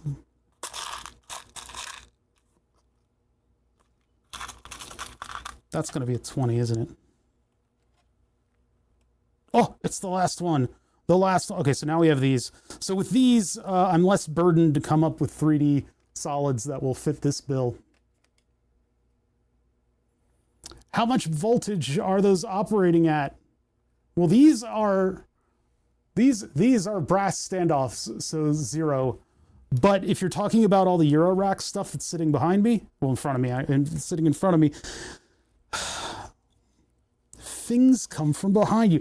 This is in front of me. This is the front of me. I'm facing this direction. Okay, now that I'm oriented, this Eurorack stuff operates from a 15-volt DC USB-C power supply. I built that. I made it that way. I used one of these little power modules that you can get on Amazon to take the power in and turn it into 12 volts.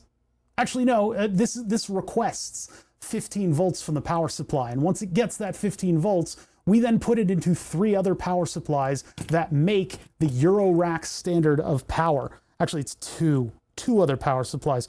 One makes positive 12 volts, the other makes negative 12 volts. So we have ground, plus 12, minus 12. Now, for all intents and purposes, that is everything you would ever need to power an electronics module, especially given that things are moving towards 3.3 volts these days.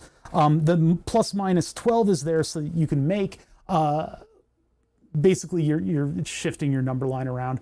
But what you can do is then put that voltage into operational amplifiers, and you can operate them at a nice wide rail-to-rail voltage range that will make very clean audio and signals at those voltages. You then attenuate that signal to put it out to consumer products, which typically are offset on DC by 2.5 volts. Actually, no, they're offset on DC by like like 1/4 of a volt or something. It basically, you shift the number line up so that your negatives are technically still 0 to whatever voltage.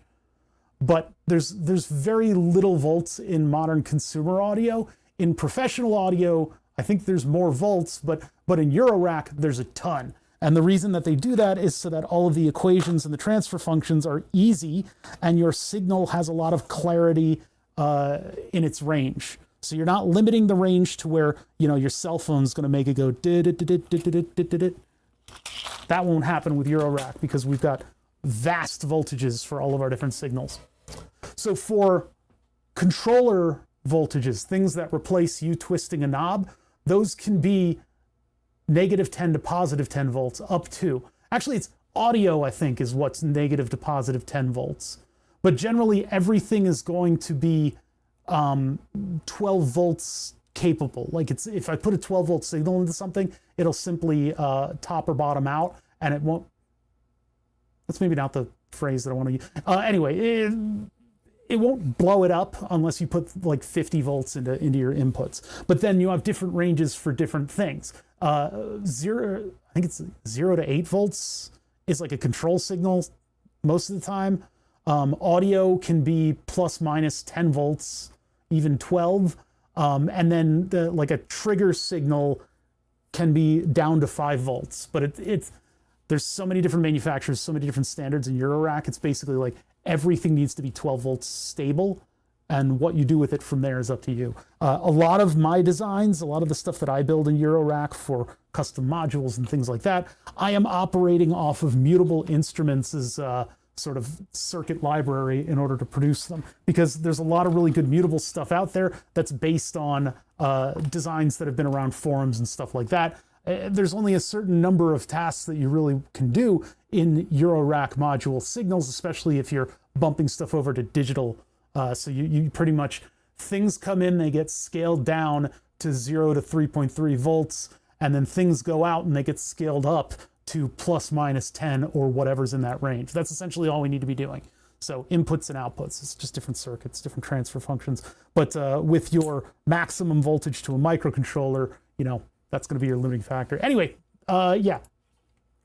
So the one that's being phased out is 5 volts. Eurorack originally tried to do a lot of stuff with its connectors, and so they would have a bunch of IDC flat cables that you would plug module to module and stuff like that. Some Eurorack producers want to keep that standard. Pretty much, it's only for power now, but there's an additional row because it's the two pins in the column. It's the 2 pins in the column are the same, so the 2 on this side are -12, I think. The keyway's here, I don't know. It's whichever one has the stripe. This is -12, yeah. These 2 are -12. Then the next 3 are all ground, and the one on top is +12. And if you're making 5 volts for the rest of your circuit, you just take ground and plus 12, and you make your 5 volts. So minus 12 cannot carry a lot of current. It's generally just there for voltage signaling at high resistances. It's not doing any work. The thing that's powering all of your microcontrollers or your op amps and stuff like that is going to be the plus 12 converted to 5 or 3.3, depending on what work you want to do. So the plus 12 has a much higher current range capability than the minus 12, which is, that's good because minus 12 is weird to make. And it's referenced off of the center pins, which are ground, but then Eurorack adds another row, and that other row is 5 volts. But not a lot of people are using that 5 volts. Why don't I just make my own and put a voltage regulator on my device? That's what a lot of these guys are doing. Because this is a smaller connector scheme. There's a larger connector. It's a wider connector. And then there's a row above 5 volts, and that's for an internally routed control signal. And then there's one above that, which is for an internally routed, I don't know, VCO or whatever you want to do with it. And why bother? This is the power plug. All the rest of the plugs are on the front, right? That's what Eurorack kind of is all about nowadays. So in the event that I want to make my own standoffs, I guess I'll make these into my own standoffs. So I'm going to hit E for extrude. Oh yeah, the centers need to be 3 millimeter. So we'll go back into the sketch, and I'm going to make these little 3 millimeter. We're going to keep this simple and just make a whole bunch of parts for it. I'll reference this as little as possible in case things change. This will also give us an idea of how big this thing is going to be when I come up with it. Wait, where's sketch? Sketch. There we go. Take that out to 3. Good thing I have the standoffs, though. In my Eurorack case, I do have the header, or I have the capability of using 5 volts, but I put that supply on its own switch so that I can just turn it off because it's just wasted quiescent current. So that goes 15 millimeter, and those are all new bodies. So then in bodies, I should probably keep things straight by labeling these.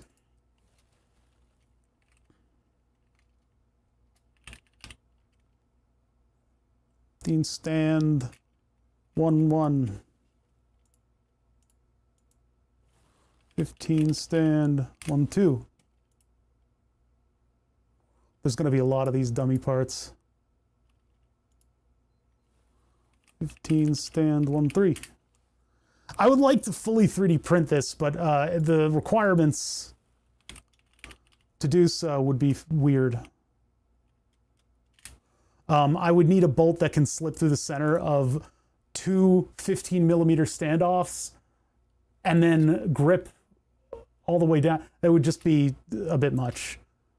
It would be a bit much. So instead, we're using the hex standoffs, which can stack. And they are 15 millimeters long. So obviously, we're going to more than clear anything that I can cook up over here. But this board will have some standoffs on. You know, that can actually be much shorter, can't it? That seems like a bit much. So if I go back to the extrusion step and I go with 10 millimeter, because this microcontroller is not going to be here, it's going to be on the next layer. It will be facing this, though. Oops, I hit escape. Tiny keyboard. Blame the tiny keyboard. What if I do put 10s there? Dun, dun, dun, dun. It keeps jumping in my head. That may mean that the one on the other board doesn't fit. What's your favorite language to code in microcontrollers in? I use Arduino C. We call it C++. I'm going to leave those at 15, but we'll keep it on the table that we might change the distance. So now we actually need to make the plate that I want to make. So we're going to put a sketch onto one of these random old standoffs. I'm going to choose the one in the corner and create a sketch on that plane. Because if we lower the size of the things, then yeah, that's where we'll do it. And then am I using curved edges? I guess I could use these curves in order to bound the box that's going to make the entire thing. I guess I might as well. So if I project in these standoffs, so projecting these in could potentially kind of break everything. It could kind of break everything, but this gives me a nice like distance around it. that will hold up everything else. So I'm going to take those in and project them using the P key and then selecting them and then clicking OK. So that'll give me those 4 circles. And if I alter them, they're going to change the subsequent steps of the drawing. That's this whole timeline thing that we're doing. But with that, I can now make a box, and then I need to make the box going down here, but I need to make sure that it stays 15 millimeters below, above, 10 millimeters above the edges there, because Eurorack only has so much space in between the rails. And we can actually look that up. And we'll just make sure that whatever we come up with is following those rules. Eurorack dimensions.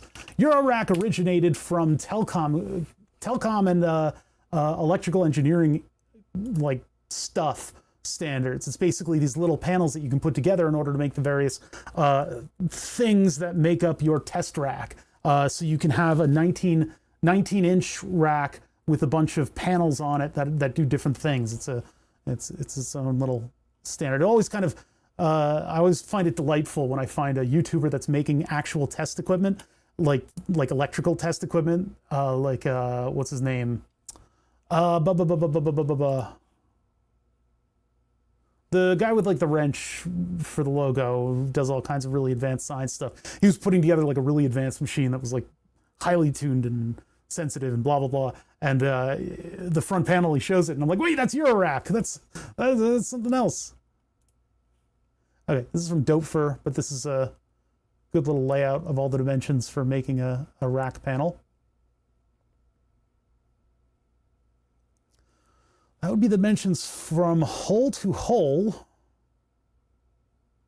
but it's usually a clearance of 10 millimeter on the top and the bottom. Yeah, I don't like, this one isn't as clear for its references. All right, let's see.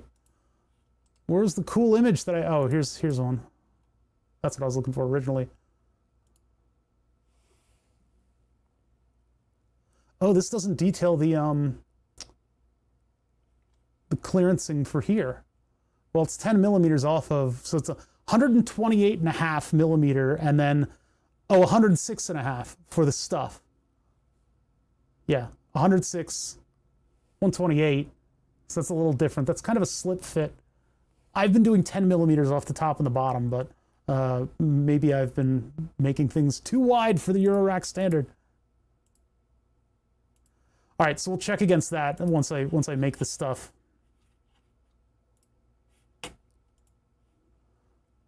So I guess I'm just going to start with the top piece and make a non-construction line. Look for that. Okay, it doesn't exist. Cool. Very cool. I'm trying to come out. Okay, so if I just make a horizontal line and I bring it back over here, yeah, usually it'll give me a good anchor point on that, and then I can bring this over to here, get the same thing over there. So we started to make our box. Coming down from the very edge, I guess I'm allowed to do that. I guess I'm allowed to do that. But that should actually create a 3-point box. So let's create a rectangle. That's a 3-point rectangle. See, the thing is, like, oh, if I go out from there to there, that's doing it off of this point. So I guess that works for us. That works for us. So we come all the way out over to here. Now, I don't know how far down we are from the top. I haven't done any of that measurement. So 108 is not exactly going to be the same thing. But it might actually be the right dimension. I have to see. Okay, hold on. Before I do that, actually, you know what I can do? We can just make it based on the dimensions here. So if I come to, I need to project in the thing though. And again, we risk having our projections be the death of our designs. But if I take that and then I actually didn't need that other corner. Oh, but I do actually. I need to make a construction line down from that corner. And then it doesn't matter how long that is as long as I can run into it, because I can then take a construction line down from this corner and I can make that 10. That stays out of the keep out. What's going on here? Did my design go weird? Maybe my design is a little weird. My circular standoffs fit in here, right? Hold on, I'm just gonna try to fit it into my semi-standard maker beam setup just to see, which I think I've done before, but if these are colliding, that's a problem. When I can't because I have too many bolts in here. Due to the unique way that I've designed this thing, this is going to take up so much space on my miniature test stand. It's much wider than this thing. That is a problem. Yeah, see, it fits up there like that. What was my original dimension? What was my intent here? So whatever that distance is fine. It's just going to be, because of the size of the screen, it's kind of huge on this thing. But yeah, that fits just fine. There's like a tiny little bit of clearance that I can see between the things over on the, if I look from the side. So, man, that's going to take up a lot of space, isn't it? It's fine. This is really, this little miniature test stand is for like testing one unit. And so if I have a unit that's wider than this, I don't know what I'm doing with my life, right? So whatever that dimension was, which actually means that what I can do is, there any room for mistakes? I want the platen to be as big as possible. So it's good. This is good. These are positive changes. So I can actually make a construction box, although it won't. Find that, drag it up to there. So all I'm doing to do that, by the way, is just mousing over, and then it gives me this little, it shows me where I'm restricting to. So it's like a gesture command. Gesture. What is this distance?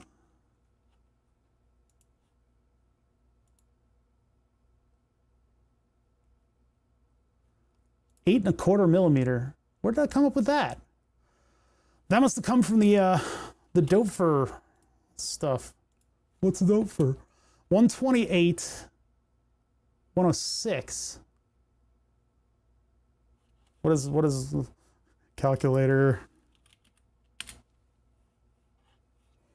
128.5 minus 126.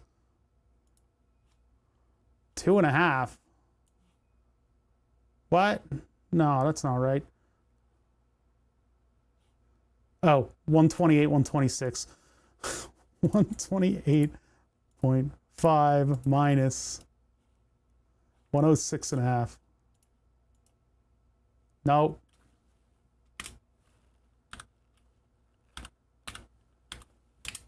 Welcome to Bother's stream, where he does math wrong all day. So 11 millimeters on from the top and the bottom. But this is less than 11 millimeters, so somehow I'm getting away with murder. This is 8 millimeters from the top and the bottom. That would mean I need 3 millimeters into this to clearance, but we know that this is big enough to fit into my little test stand, so I guess we're okay to work within this size. I just want to be 11 millimeters from the bottom here. I'm going to project in the bottom.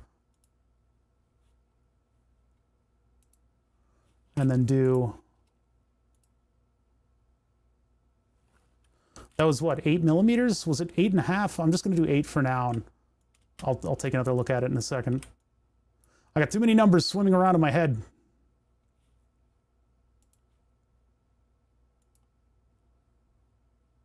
Eight and a quarter. Well, I could just do equals. We'll just constrain it. So I'll unconstrain it by deleting the dimension, and then equal this to this. Because that one's constrained by this height. So that will make that the same exact thing. And now I can take a 3-point box that is not a construction line, and take it from here, flat until, oh, I didn't make that line yet. No!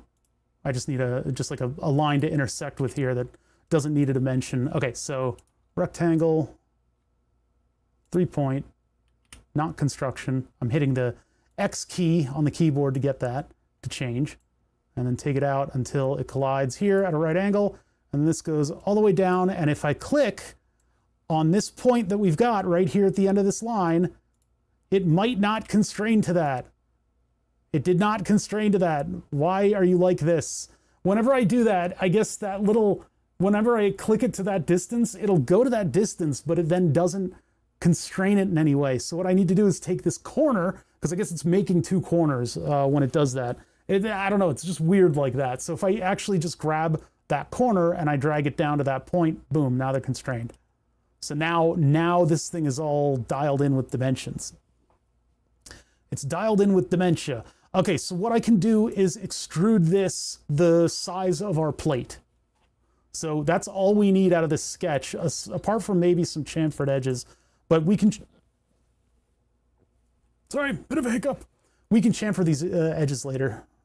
I had a lot of carbs for lunch. It was not a very healthy lunch. I went around the entire half-a-mile circle around here with Willow. Whoa. Which was a lot of exercise, and so I probably should have dialed back my insulin. I'm still getting used to this new insulin sensitivity that I have.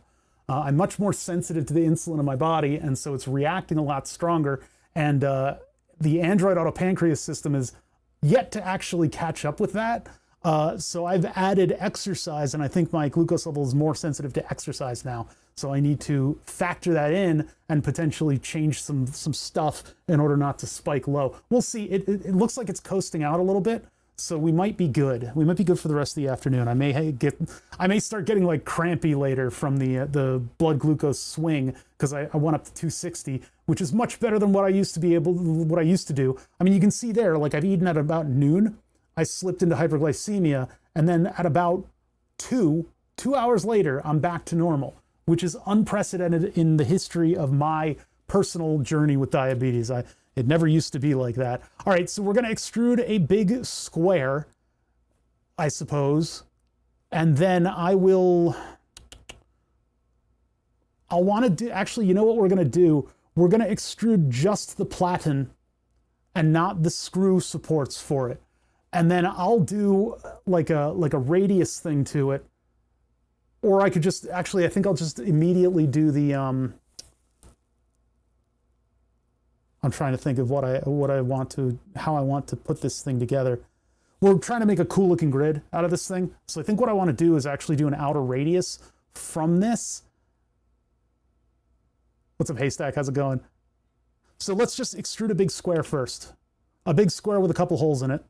And we'll take that maybe 3 or 4 millimeters. I think 3 millimeters is going to be strong enough. And that's new body. We're not going to meld that with anybody. What was that? There was a little activity. I almost missed. Celia Russo.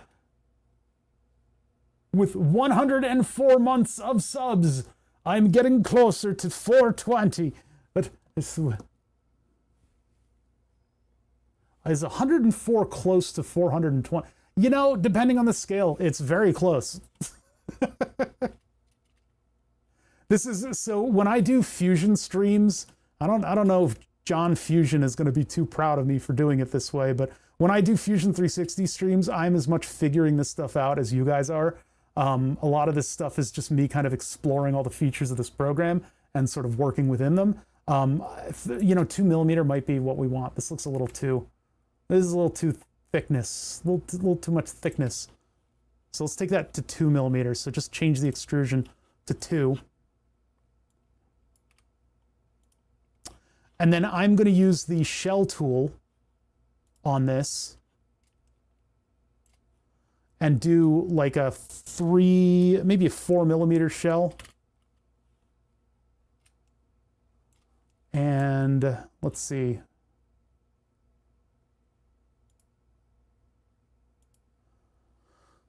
What's going on here? Shell cannot be created at this thickness. Try adjusting. Okay, so let's try again. Shell, make it a 2 millimeter. Make it a 1 millimeter. Why would 2 millimeter error out? Oh, because it can't go outside of that? That seems a little strange.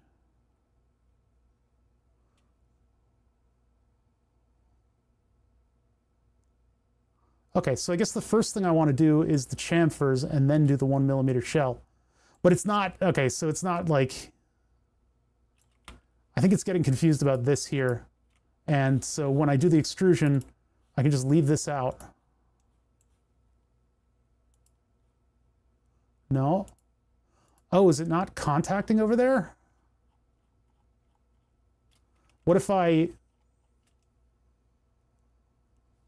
Oh, did that... No, that didn't... Okay, so this is just my plate 1. Shell can't be the same or higher than face height. I see. Okay, that's probably what it is. So if I just do the chamfer on these... But if I do the chamfer till that goes away, it might not like that. The way I've constrained these is kind of weird. Because that'll be just those parts going away.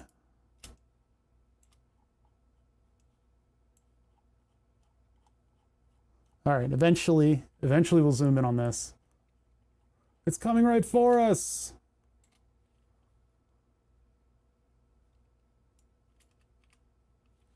One millimeter, 2 millimeter, 3 millimeter, 4, 5. Damn it. It hates it. It hates that.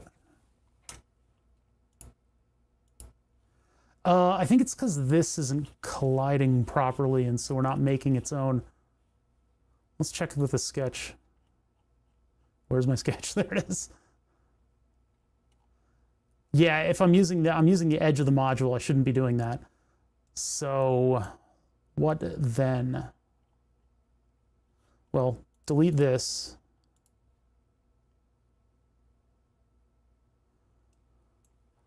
And then I guess I need to move this line in. That would mean unconstraining it. This is going to break a lot of stuff. So let's just get rid of that whole thing. Get rid of this whole thing.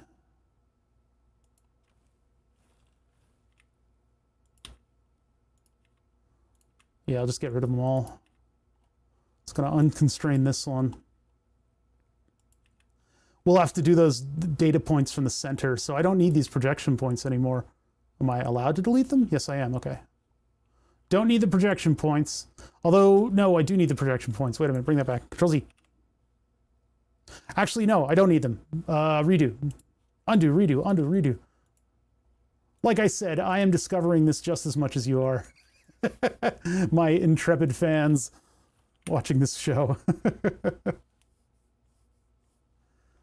I tried to get a company to get me the Steam controller and Steam box.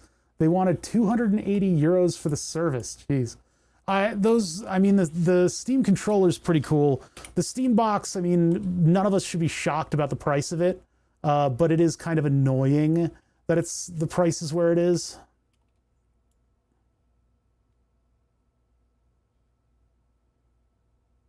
I got to do the gesture. I can't. I got to do.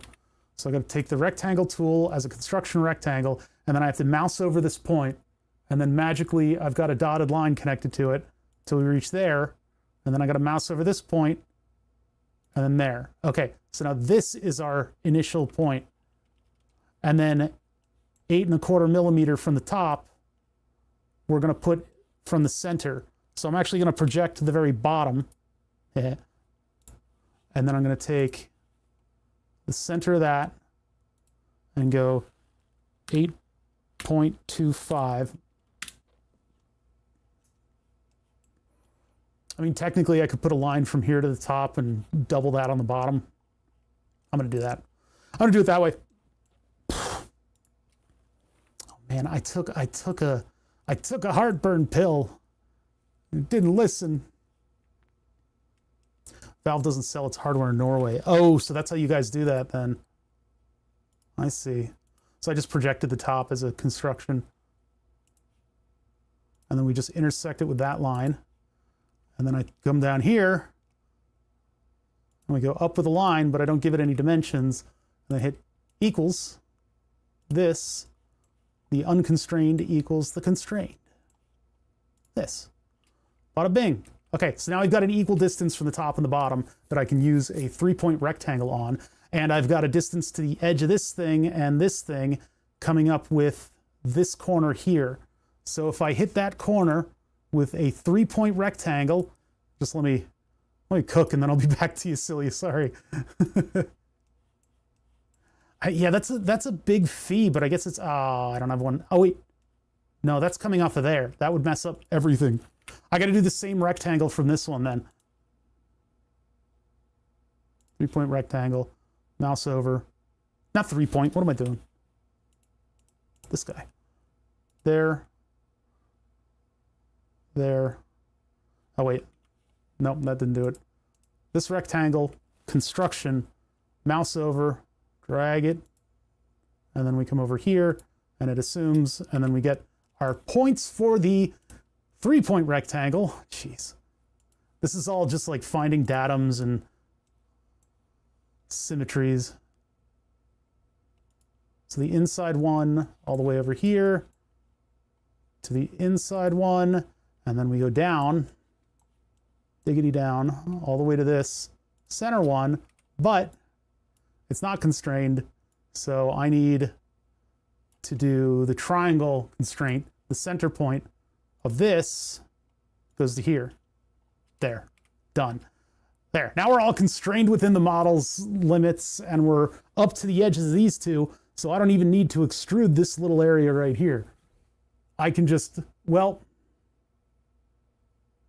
it's gonna treat it really weirdly, but I think that's what I'm gonna do. Because what I'll do is I'll make the grid pattern on this, and then I'll extrude those like bolt carrier areas. I've already been buying Steam Deck through work. You can get them to take in controllers. Interesting. If they have Steam Decks, the controllers are the same layout. So yeah, that would be something to consider having them get. Bit on edge if I want the machine yet or if I make myself one. I went in a different direction and I got a different handheld. The problem with getting the different handheld is that, and the advantage with like the Steam machine is that even though the specs aren't the best they could be, the support is there because everybody's using it. So if you want to use third-party stuff in it, well, everybody knows exactly what's there, right? That's really, I should have gotten a Steam Deck instead of what I got. Because even though the Steam Deck is slightly less capable, the things that I would want to do with it it would work just fine. All right, extrude this 3 millimeter. 3 was a bit thick though. Let's go 2. 2 millimeter. Click OK. And that actually doesn't automatically join anything because it's not technically touching the other bodies because we have them have a radius around that. So now if I use either my grid making tool or extrude. Oh yeah, I need to make these corners down here. These are weird. So we're going to chamfer this and this. And I think it was like 4 millimeter.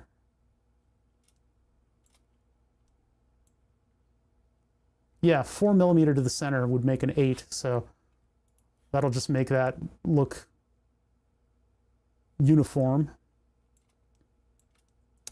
This is going to be a very tall device, isn't it? And I'll have to watch out for stuff that sticks up, like this big connector right here. I'll have to like clearance it with everything else. The community support is such a big thing, and that's why I love Creality printers. They've got a great community around them for mods and support. Yeah, the Creality design has been good to me in terms of like modding.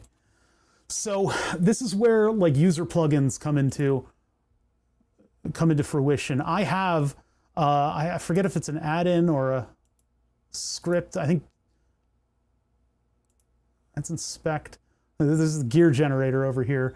But I had one for Voronoi, and then I had one for making a infill. And so if I treat this like infill, I can actually just make a nice little like grid out of the thing. What is all this? Add in sample, API, command sample. Let's see. Created by me. No. Oh wait, that was it. Fusion filler.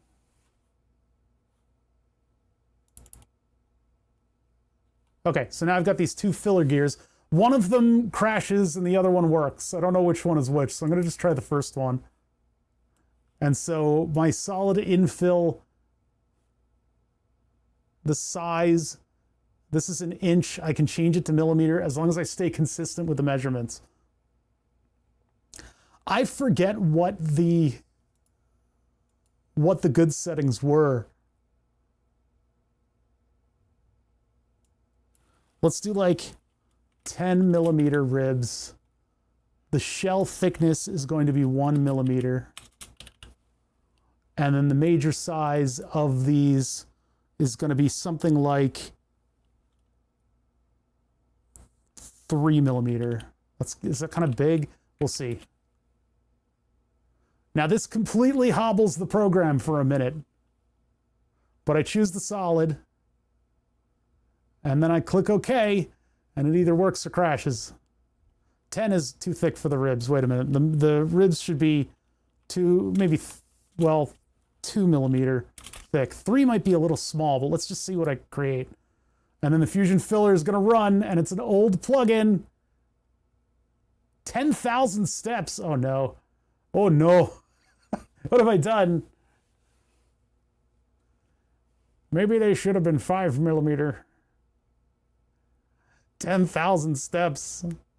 This is going to create a sketch with about a billion hex things on it for me. But maybe I need to find a different Fusion filler program. Maybe there's a better one. Because how's our? Okay, we're still running. The community support's big, and so I love Creality printers. Yeah, so like the stuff that I see people doing with the Steam Deck that I really want to do, and I have a different handheld, so I'll have to do it with my different handheld. That's slightly more capable, but it's not a Steam Deck, which is, I don't know. I'm a little annoyed about that because of the price hike and everything. I really should have just bought a Steam Deck back in the day when they were cheap. Maybe I can find one second or third hand. But like using them to control robots and stuff, I think that's like a really cool use of them. Especially like in production, they're using them to control professional robots. I think that's really cool. I don't know what like software they're using to do that with. I would love to know, but that guy who builds giant RC airplanes for what's his face? Famous actor. Completely whiffing on the name. Anyway, they have a different, they don't use a Steam Deck to do that. They have like a really professional RC controller for their giant models.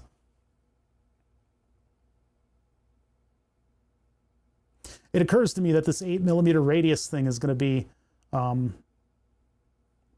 wider when I actually extrude these.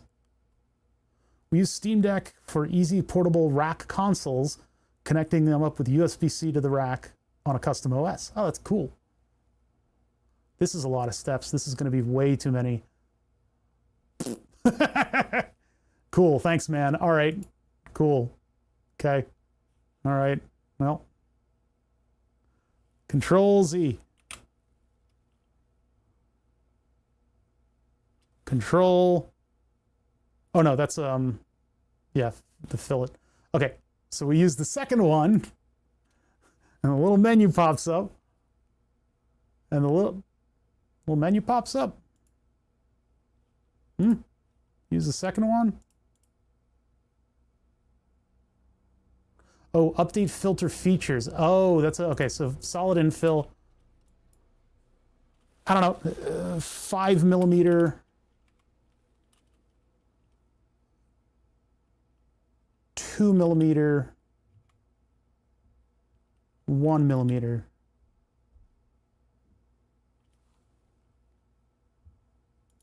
Direct cut. Hex infill. Aha! Only 4,480 steps. Rami RC, and it's Tyler Perry. Thank you. My brain does not work. Like Tyler Perry, I should know the name. It's a household name. But when I think about it, my brain goes, no, you can't have that. And I'm like, why? Hey, what's up, Jinky? What up, Jinky? Yaha! Oh, that didn't do a shell. Why didn't you do the shell? I told you to do the shell. So instead of doing it that way, I'm going to hit Control Z and about 10,000 solids are going to disappear. This is going to add, it adds a sketch, and the sketch is like, it adds a couple sketches and they're crazy. So I'm going to Control Z until this thing goes away. Okay. And then I'm going to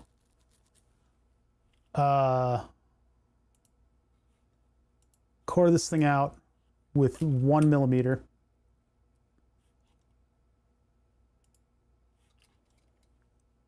And now, well, actually, I could have kept those hexes, but I can actually use, I could make a solid with this and then extrude that through, or, I'm just thinking right now. Try to remember how I did this before, because I don't know if I had to do this, because it would do this for me, this sort of radiusing around the edge. It just seemed to not do it when I requested it for the last time, so. Well, if I core that out.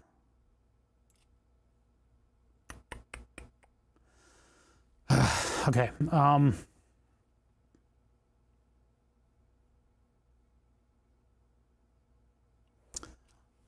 I remember doing this before, but I really don't want to click 700 different things. I think maybe if I just do the filler on that, and I did 5 millimeter, 1 millimeter, and then that was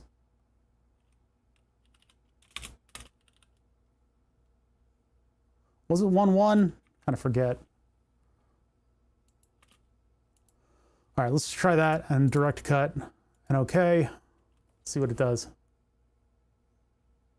You know what? I might need to extrude that into its own solid. I don't know. Maybe I can get away with this. Hold on. Yeah, the Rami RC stuff was really fascinating to watch. The latest build. There's a lot of really cool techniques that they were using there with carbon fiber and model building in general. It's unbelievable though, because they're making essentially a light craft. So what it is that I want, I essentially want the intersection of the two. This is so weird. If I use,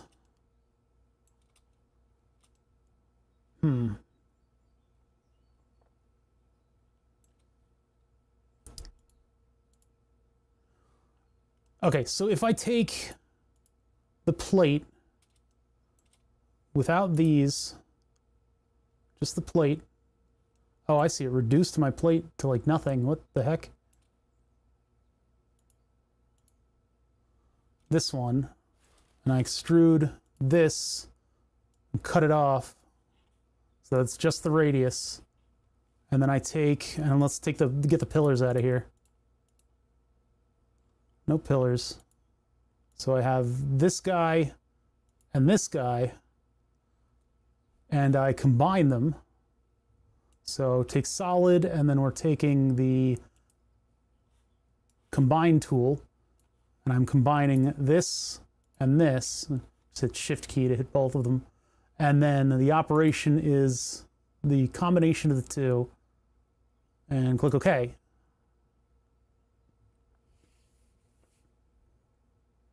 There, I've now created a hexagonal grid. So now I can just take, I don't have the inner circles mapped out on the sketch, so I got to go back to the sketch way back here. Please don't break it. Okay, good. Didn't break it. I do have the outer ones. Wait a minute. How come it is? Wait.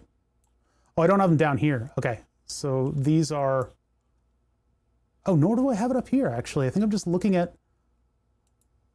I'm looking at a different sketch. Okay, so I'm just going to make 3mm holes here for my bolts. So I don't know, using that tool, every time I use it, it's like, it feels like I've never used it before. And I kind of guess on the numbers, and then it creates a grid out of the whole thing, regardless of what options I choose, because it hasn't been updated in like a billion years. But then if I combine that with the shell operation, I get back what I'm looking for. It is a plugin, but it's like a, I don't know where I got it from. I don't know where I got it from. Some like wizard sold it to me in a back alley, and it's in the add-ins in Fusion. I found some random GitHub page that was like called Fusion Filler, and it had this tool in it, and I put it into my folder, and then whenever I run it, I don't know, there's a little puff of like glittery smoke, and then I'm left with something that I can kind of manipulate into being what I want it to be. But I'm doing it this way so that I can run wires through certain parts of it. I mean, I kind of want to have like a big umbilical wire for the whole thing, but and then this I also don't want to have as a tray. So what I'm going to do is I'm actually going to go hit E for extrude. I'm going to extrude this, and then the distance I'm going to choose to object, and the object's going to be the top layer of that. And that's going to combine. Oh, it's still thinking about it. This is asking it to do a lot of geometry stuff. Don't crash, don't crash, don't crash, don't crash, don't crash, don't crash. Come on, buddy. You can do it. You got this. You got this. Oh boy. Maybe the elves under moonlight understood. Trying to make my own pattern the other day was a pain in the butt. Yeah, making a hex pattern like this is very annoying. So doing it this way, this is going to take a little while. I can create my plate and manipulate its thickness and stuff using all these steps. 2mm looks like it'll be a bit thick for this, but this is going to be a PETG sheet, so I'll probably just keep it the way it is. It'll be this thick, where all of my little electronics are going to mount. Thinner would be nice, but also if it's too thin, it's going to be very flexible. You know, the grid is there just for ventilation. I'm going to use double-sided foam to staple these things together. And I don't want to have that lip around it. It does look nice, but it's not what I want out of the grid. Ooh, there we go. I mean, if I do keep the lip, that means that I could have it as, you know what? Yeah, I could, you know what? I can keep that. I can keep that. I can do whatever I want. And then I'm actually going to extrude my screw holes. But these can actually be, well, if they're 1mm, then this looks really weird in the corner. But if they're 2mm, they're also still going to look weird. Yeah, I guess we'll just leave it like that. It's kind of making it into a little tray. All right, so get the sketches out of there. That, I probably need to find a new filler thing because it makes all of these weird sketches that are just like pretty annoying. Oh, those are bodies. Wait, hold on. We'll bring in the bodies. And we'll let them hit the floor. See, it like turned my plate 1 sketch into this like one disc that is just completely useless. But body 13, real plate. There. Yeah, Fusion doesn't really have a filler tool, so okay, sketches. Don't need any of those. So that is going to be the system that I use, and I'll probably flip this plate over because it's symmetrical. I'll flip it over so that the indent is on this side where my electronics are going to be. But that's kind of cool. Hopefully it's rigid enough for what I'm doing. And then this will be where I can mount all the different modules, and then I can print another one that's exactly like this one that'll go on the outside of everything else. And I can probably just cut a hole for the socket Okay, so that was a lot. You know, showing the process of doing the Fusion 360 stuff, the compromises that I make, and you know, all the other things that I sort of worry about when I do something like this. Saving material, maybe not. This might not save material. It looks cool, and it's the grids are small enough that it's not going to swallow a module, and I have enough stuff for the double-sided foam to stick to. So let's get that to the 3D printer. The way that I'm doing it right now is I'm actually just saving as mesh, not touching any of the settings, because the 3MF, the 3mofo file is fine. Letting that export to a folder on the desktop. It's going to take a little bit. There's a lot of triangles when I make a mesh like this. I don't need to make it into a mesh. I could have probably made it into something else, but this way it looks cool. There are ways to make hexagonal patterns in Fusion. Having one that is sort of offset, I don't know how to do that. And maybe there's a better filler tool. I've also got a Voronoi filler tool if you want to use bubbles. But this one has done me right in that it's just so badly coded and simple that I can, it's malleable. And I can make my grids and then attach them to my other stuff appropriately. Is this going to be a 12 megabyte file? What's going on here? Oh no. Oh no, what have we done? I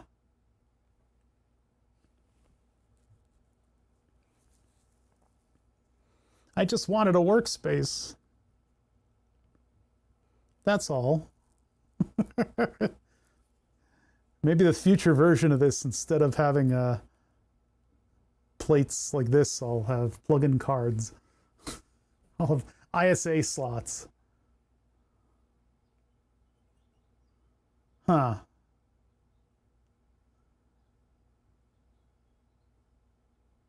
I'm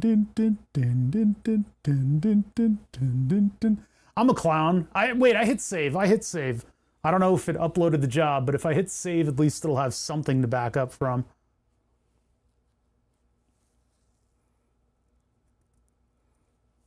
I hate that it's getting warmer as the sun's going down. What the heck?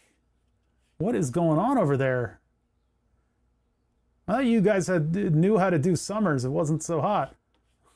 It's getting so warm. Well, it's all the heat in the house that's sort of the sun's been generating throughout the day comes to a head right as the sun goes down, I guess.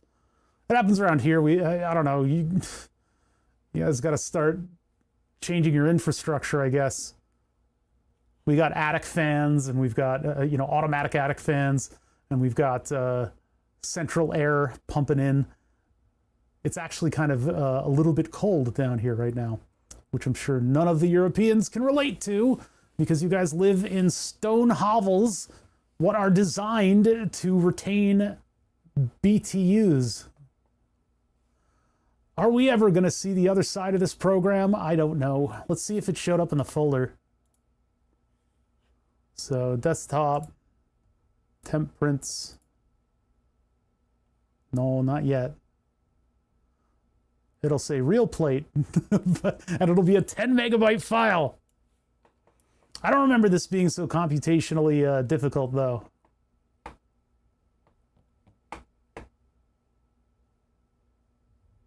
I think the program has just frozen, and if I open it up again, I'll probably be able to export the solid. But that Fusion filler, maybe I need to find a good alternative to it, because it doesn't appear like it's doing its job properly anymore. It's probably not supported in any way whatsoever.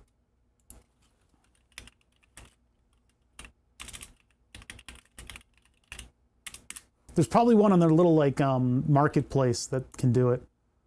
Alternative to Fusion filler plugin. Why are you frustrated that it works kind of junkily and you could do something like this. No, man, I think we're looking for a plugin. Cura. Yeah, using a slicer program to do it, I guess.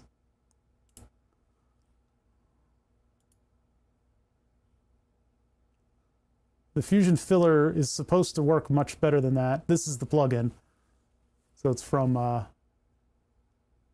Tapnir, and it was updated only 7 years ago. Ah. You're supposed to be able to do stuff like this, but that certainly wasn't my experience.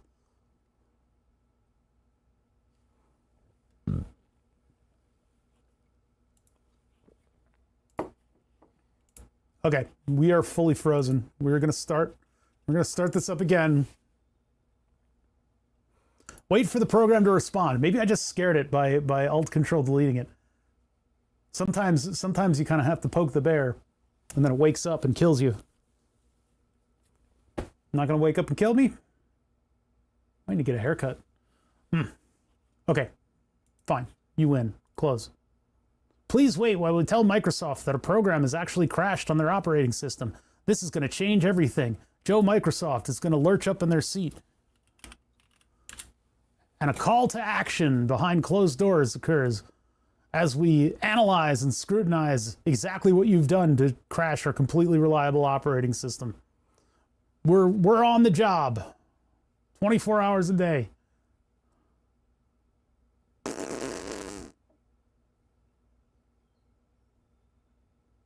That temperature is 4 meters from my house wall, on a stick in the garden with the rain sensor. Oh my God. So that is not retention of temperature in any means. How is it getting warmer? Where's the energy coming from? Yeesh. Okay, let's check to see. There were no recovery files, so maybe we're good. And we're looking for module tester. These are in alphabetical order. And we are on the one with the big drawing. This one. Looks like it's got gubbins sticking down from it.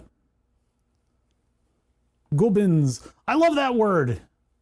What do the gubs go in? I don't know, but they're gubbins. Oh, it's full of gubbins, love.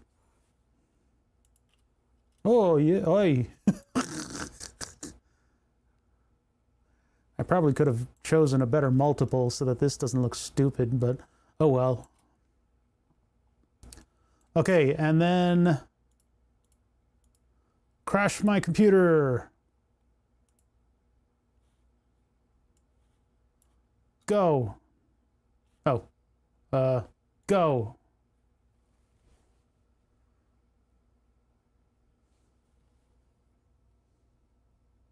Where's that?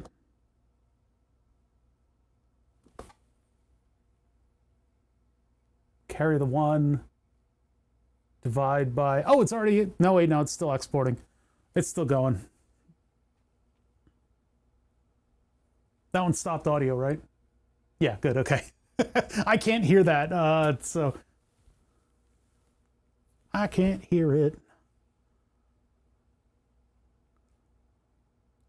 Cool. So we're back doing this again, huh?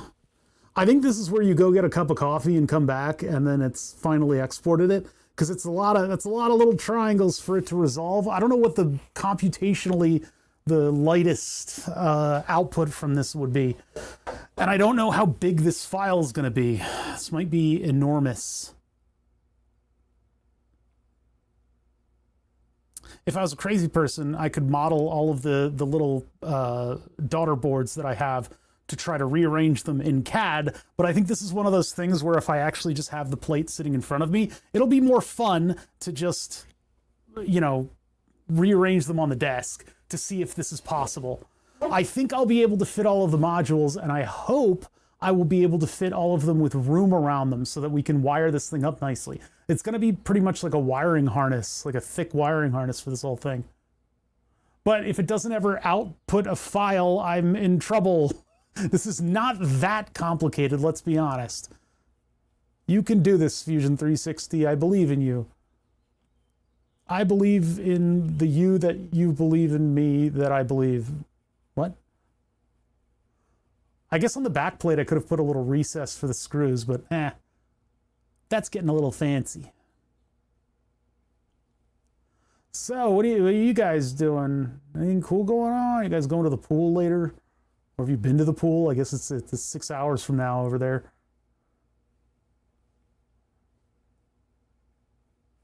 I guess the pools around here are staying open later just because the demand and people getting out when the sun's not destroying them. What's up, Untitled Goose? How you doing? We're waiting for my streaming computer to figure out what the heck's going on, and I think Fusion has probably run into some kind of a thing where it can't resolve what to do. Essentially, what I've asked it to do is create a 3MF formatted file that describes all of the polygons on this solid object, and we made a lot of these hexes by using a Fusion filler plugin that was updated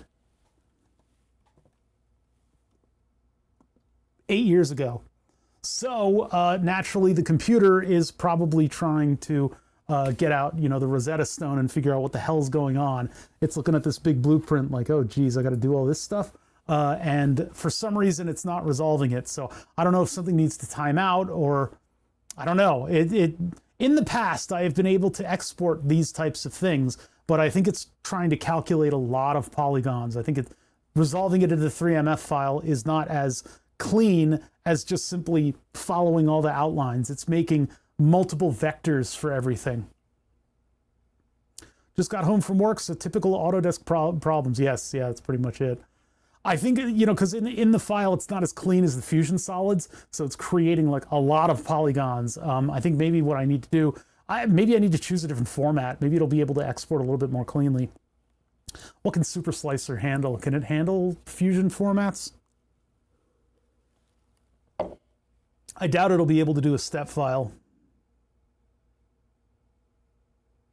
Always had problems with 3MF and Inventor.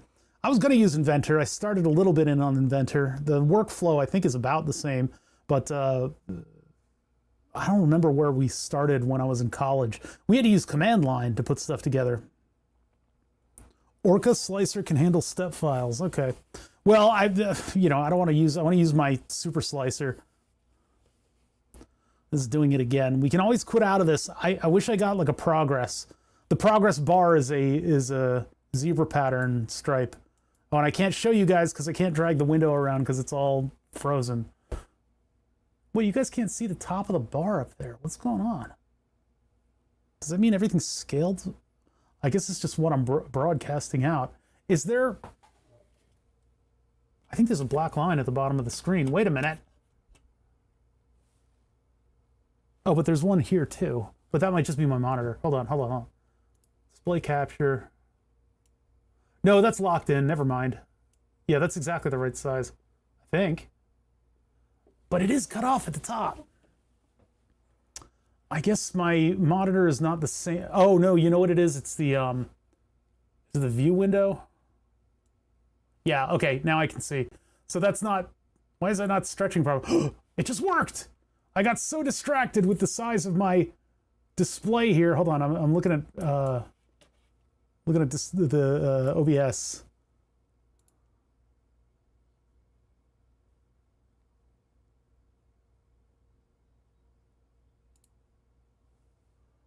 Resetting UI will hide. Oh, no.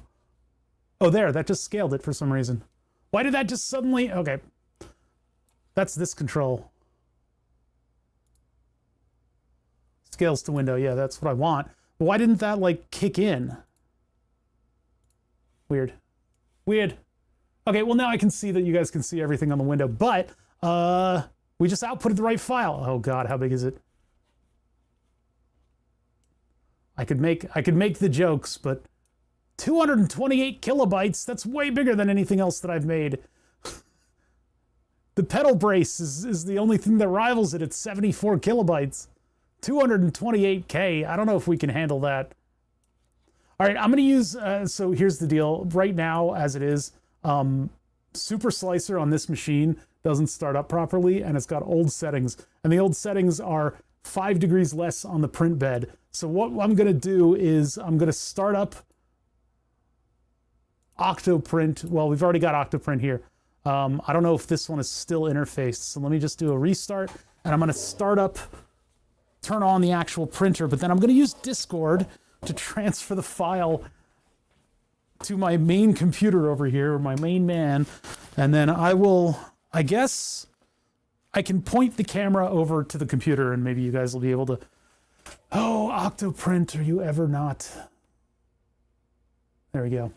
What's that? What are you doing? Nobody told you to do that. Why are you doing that?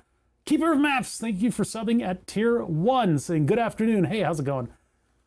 The Brits are all having heat strokes, so Print Time Genius plugin, Octoprint 1.11, but I don't think I should do that because of my Java. We'll just ignore. Okay, Clipper says it's standby, but I know that's a lie. If I restart the firmware, I don't think that's going to work. I think what I'm going to do is I'm just going to reboot the whole system.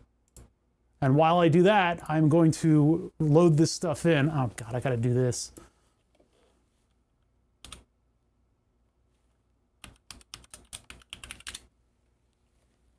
Okay, so now we're rebooting everybody. It's way too hot here as well, 22C. We're in like well, we're creeping up there in the 80s. I'm gonna put you guys like this. Don't judge me on all the stuff that I have in here. I'm so glad I don't use Octoprint. The only reason that this happens, Goose, is that the way that I made the controls, oh, that screen just lit up, so this thing is already rebooted. The way that I made the print controller box, this is a CR10S that's heavily modified. That's what's sitting on that side of the table. Hard to see, there's way too much like detail things in this shot.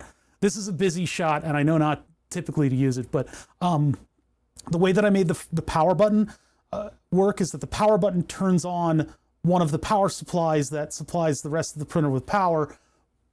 In the back, there's a Raspberry Pi that's got its own power, and that's running Clipper. So when I turn off the printer, they lose communication with each other, and it kind of makes things become chaotic. So I need to reboot the system when I turn the thing back on so that my Octoprint interface works. Now, over on this computer, there's a lot of classified information. Not allowed to see this computer typically. This is a gaming computer. Especially not supposed to see this monitor. But what I'll do... Oh, I need to... Oh, no, get back up. I need to put the thing in Discord and just send it to my own channel. Just, this is convoluted and it's just the way that I've been doing things. I'm going to put it in my stream projects section. I know nobody really wants this stuff, but whatever. I've said it before. People go, do you share your like 3D models and stuff? I'm like, yeah, if you ask for it, but I really should be putting them on GitHub. What's good, God? I really should be putting them on GitHub, but I haven't been doing that. So you guys get to see the edge of this computer. So I'm going to get this. What is it? 228 kilobytes. It's huge. Oh, that already completed. I was like waiting for something to happen. All right, and then I go to Super Slicer. I'm running an old version of Super Slicer. One of these days I'll go to main sale or something like that. But as far as I'm concerned, with what I have right now, oh wait, that's the wrong folder. Downloads, then Real Plate, and I'll just put that on there. And all I need to do is just drag this into a spot where the print bed isn't destroyed. It's kind of destroyed in the middle, so we'll go to the upper right. And then I need to slice this abomination of a design. Absolute madness. Slice it, good temperature. Supports aren't going to come into play here. Oh, it's upside down. Wait, no. It's generating. No, don't. Stop. It's generating support because I had it on the wrong side. The flat part is facing up, so it's trying to make... Okay. Oh, it deleted it. No, stop. Everybody stop. Oh, God, what's happened here? Not responding. Oh, God, I've crashed everything. Cancel. Okay, let's get out of here. And let's start that up again. That was supposed to be a lot easier. The reason I haven't changed any of this stuff is because it's been easy, but I'm not proving the point right now. So anyway, drag that onto there. Place that surface on the bottom. There we go. Now there's no floating stuff. That goes to a part of the bed that's not destroyed. And then I hit slice. Why is it taking so long? Why are you taking so long? Oh boy, it's creating it. It's doing it. It's doing it. Generating perimeters. Layer 6 of 7. Wow, there it goes. Note, slice object, real plate looks like a logo or a sign. Why does that always come up? What? Oh, 5,000 millimeters squared of filament? I never pay attention to those numbers. 7 grams of filament. Cost is 17 cents, and it's going to take 1 hour and 9 minutes. So let's go ahead and print that. And then I just click, well, actually, before I click upload and print, I need to check with Octopi because the BL Touch sticks. So what I do is I go to look at my printer. Oh, you guys can't really see it. I need to clean up all those bins over there. Anyway, what I do is I do lower and raise of the BL Touch, and I listen for the clicking noise. This is some people have their printers that just work. Mine requires a little bit of massaging because it's just kind of a beast. So if I click BL Touch down, I hear a click, and I click up, and it clicks again. So now I'm ready to send it over. You look like the lead singer of Bowling for Soup. I don't know the group at all, but thank you. Ron Smug. Yeah, that's what I get from everybody. Look, what I do works. My printer's a mutant, and it's, I don't know, it's fine. By the way, we need to work on that computer at some point. The bubbles in it, I put this right angle thing on the back, and the bubble unfortunately gets caught, I think, in the inlet to this radiator right here. And so I tilt the printer back and forth, and that'll end up moving the bubble to where this is, and that's where I thought I would catch it. But if I put it on its side like that, then the bubble gets caught in that tube, but that tube will also just dump.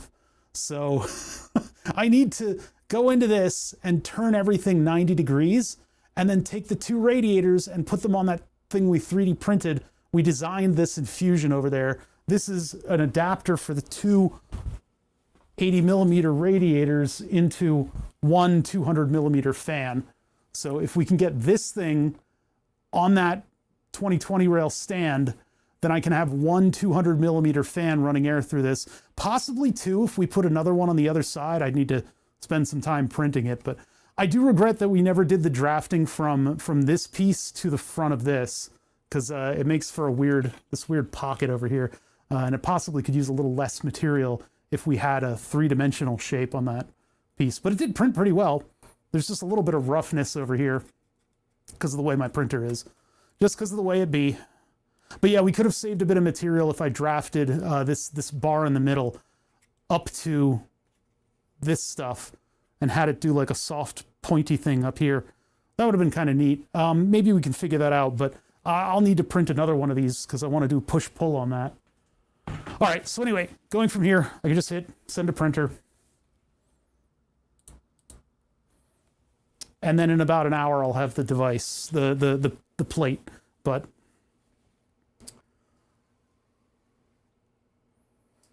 I don't think there's filament hanging down from that. No, that'll do. That'll do just fine.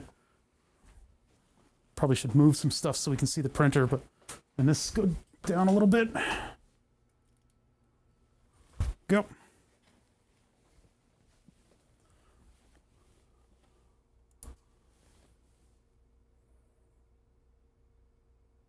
All right, so our tasks are pretty clear.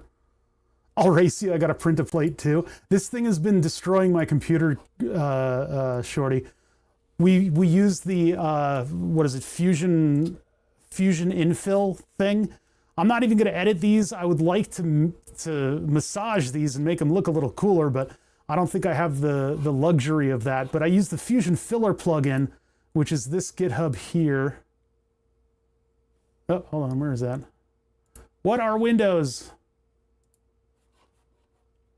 Yeah, Fusion filler. Did I close it? No. Yeah, I closed it. this thing from Tempari. Fusion 360 filler. It's been updated as soon as 7 years ago.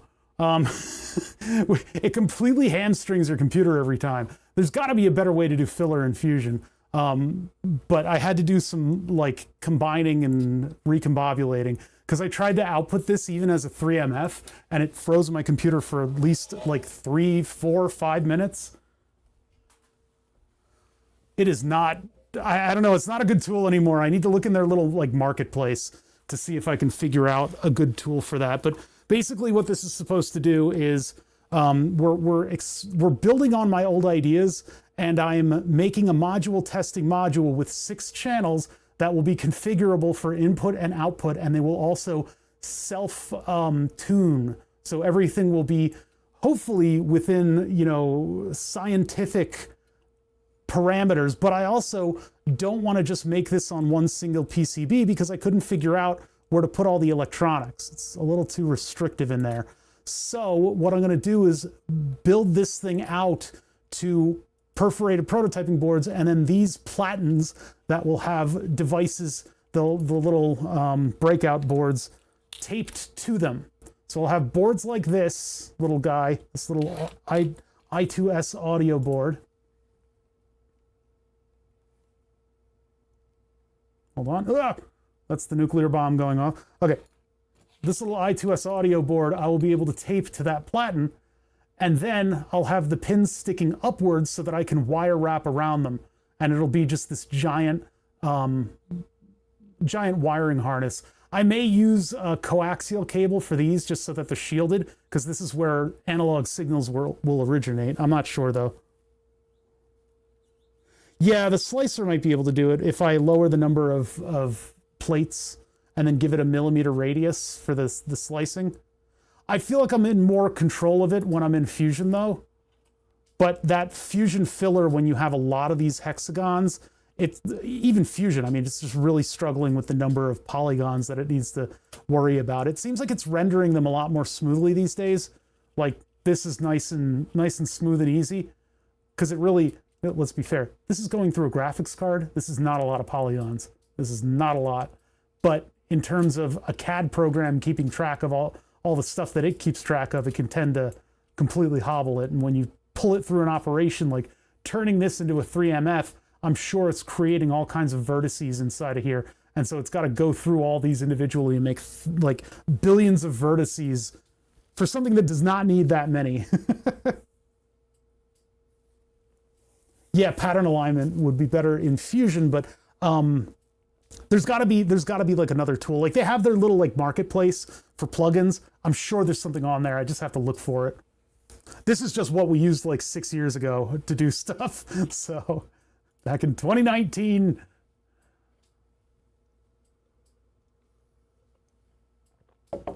So yeah, this thing's got to level itself, and then it's going to go through the arduous task of running the same polygons over and over and over again until I have a plate that looks slightly less embarrassing than what we rendered in CAD.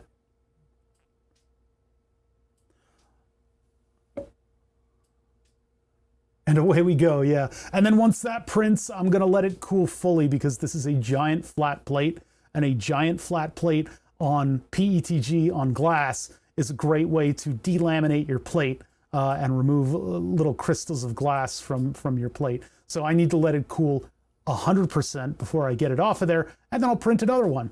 And then I'll be able to see how obscenely huge this whole modification is going to be to my module testing module. It seems like it's going to stick out a little bit up here. Otherwise, it'll be pretty well contained. I mean, the electronics face inward from the outside, so the plug will come probably out to one of these corners. And then comes the task of modularly, because we're wire wrapping, we'll make the power supply, make sure that's all good. We can then make, I don't know, some of the other gubbins, and then wire them up to power, wire them up to the microcontroller, and just take it bit by bit and figure out what I can do. If I'm using a TC4, I wonder if I could have all of the analog and digital stuff go directly into the microcontroller instead of having to go through something like a DAC, Do I really need the DAC if this thing is fast enough to create 16-bit audio? Maybe it's just easier, but I don't know. Why was there a weird clicking noise? Oh, because we collided with one of the clips a little bit. Well, hopefully that didn't completely destroy my hot end. What is that?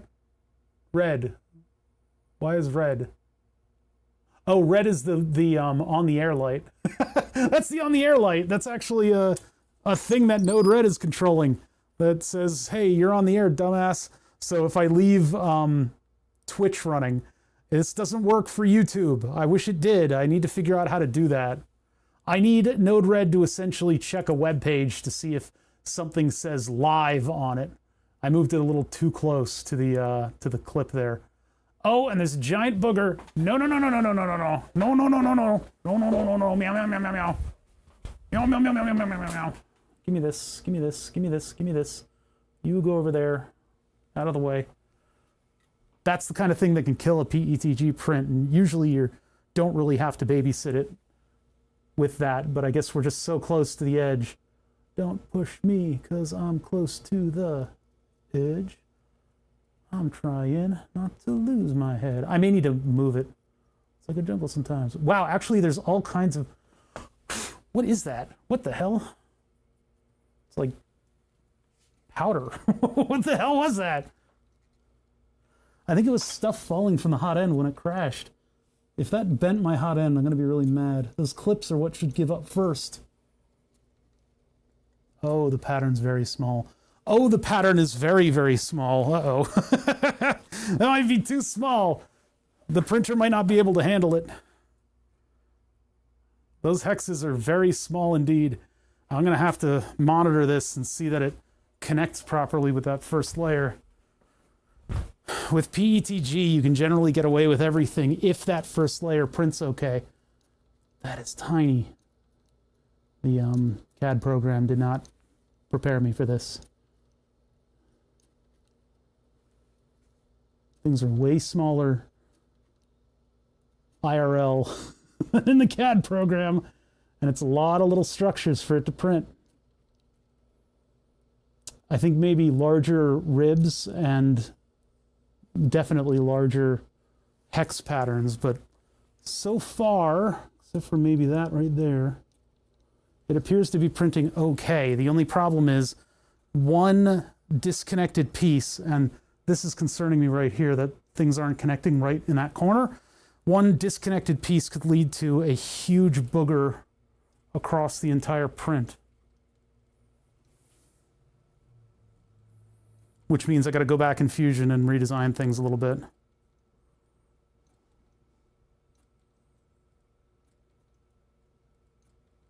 Alternatively, I do have all kinds of gratings. And if I make something that'll just mount something that already has a pattern in it, I could just use that. Why did it decide to go in like a zigzag?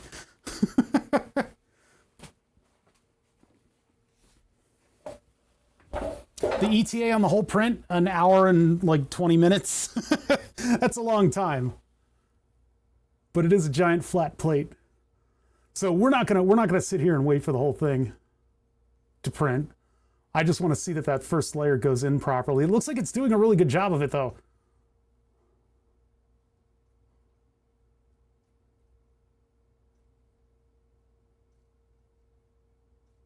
Temperature in the living room has reached 40°C. Oh my God. You guys are in it. You're in it. It's funny, I said 1 millimeter on that. What is my width of the print? Because it seems like it's thinner than, my nozzle is 0.4, I guess. So that should be okay. But on a first layer, trying to squish it.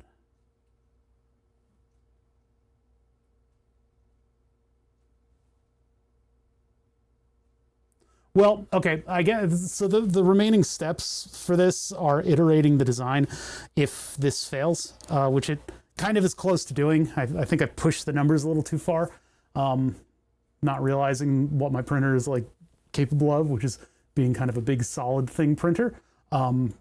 Changing the numbers on these, I can do with a plugin, but I don't know if that's really going to work all that well. I kind of have like this right here. Yeah, this would be the base feature. I don't think... Oh, it's not. What the... That ends... Oh, that's because we restarted because it froze several times. That's right. So Fusion Filler, open it, change parameters, execution failed. So yeah, I don't have any way to change the numbers on these. So I'd have to do the process again, roll the timeline back, use Fusion Filler, wait. My aircon is maxed out. I had to put it on a jumper. Why are you putting it on a sweater? Your aircon is maxed out? Oh boy. And I guess, I don't know, aren't you guys the ones that always brag about having 220 volts to boil your water faster? Where's all that power? Why isn't it going into air conditioning? I think I might stop this print because this grid is too small. I may have to redo this and be a little bit more informed on the numbers. And I'm not going to bring you guys through that process. It's the same thing that we just watched, only this time I'll have a slightly better idea of what I'm doing. I'm going to cancel the print right now because that just, it's too small and the detail won't come out. I need them to be big hex things. Not huge, but I mean, they just need to be like, you know, not 5 millimeters. They need to be 10, and there needs to be like 2 millimeters in between them, maybe 3. 3 and 10 might make a decent grid, and that way there will be some material for the double-sided tape to get onto. It might not, you know, there might be a lot of exposed double-sided tape on the other side of the modules, but at least it'll act like a grating that air can get through. So this is something that I'm going to stop. I think my printer would do an okay job of this, and of course I lost the race with short lurkers, so I'm going to hit cancel on that. Cancel the print, cancel the print, cancel the print. It's doing a pretty good job, though. I mean, that grid, you can't quite see the detail on this camera, but it is going down pretty good. Oh, there's a lot of instructions loaded up before it cancels. Hey man. Hey man, can you stop now? You haven't even started yet. I see.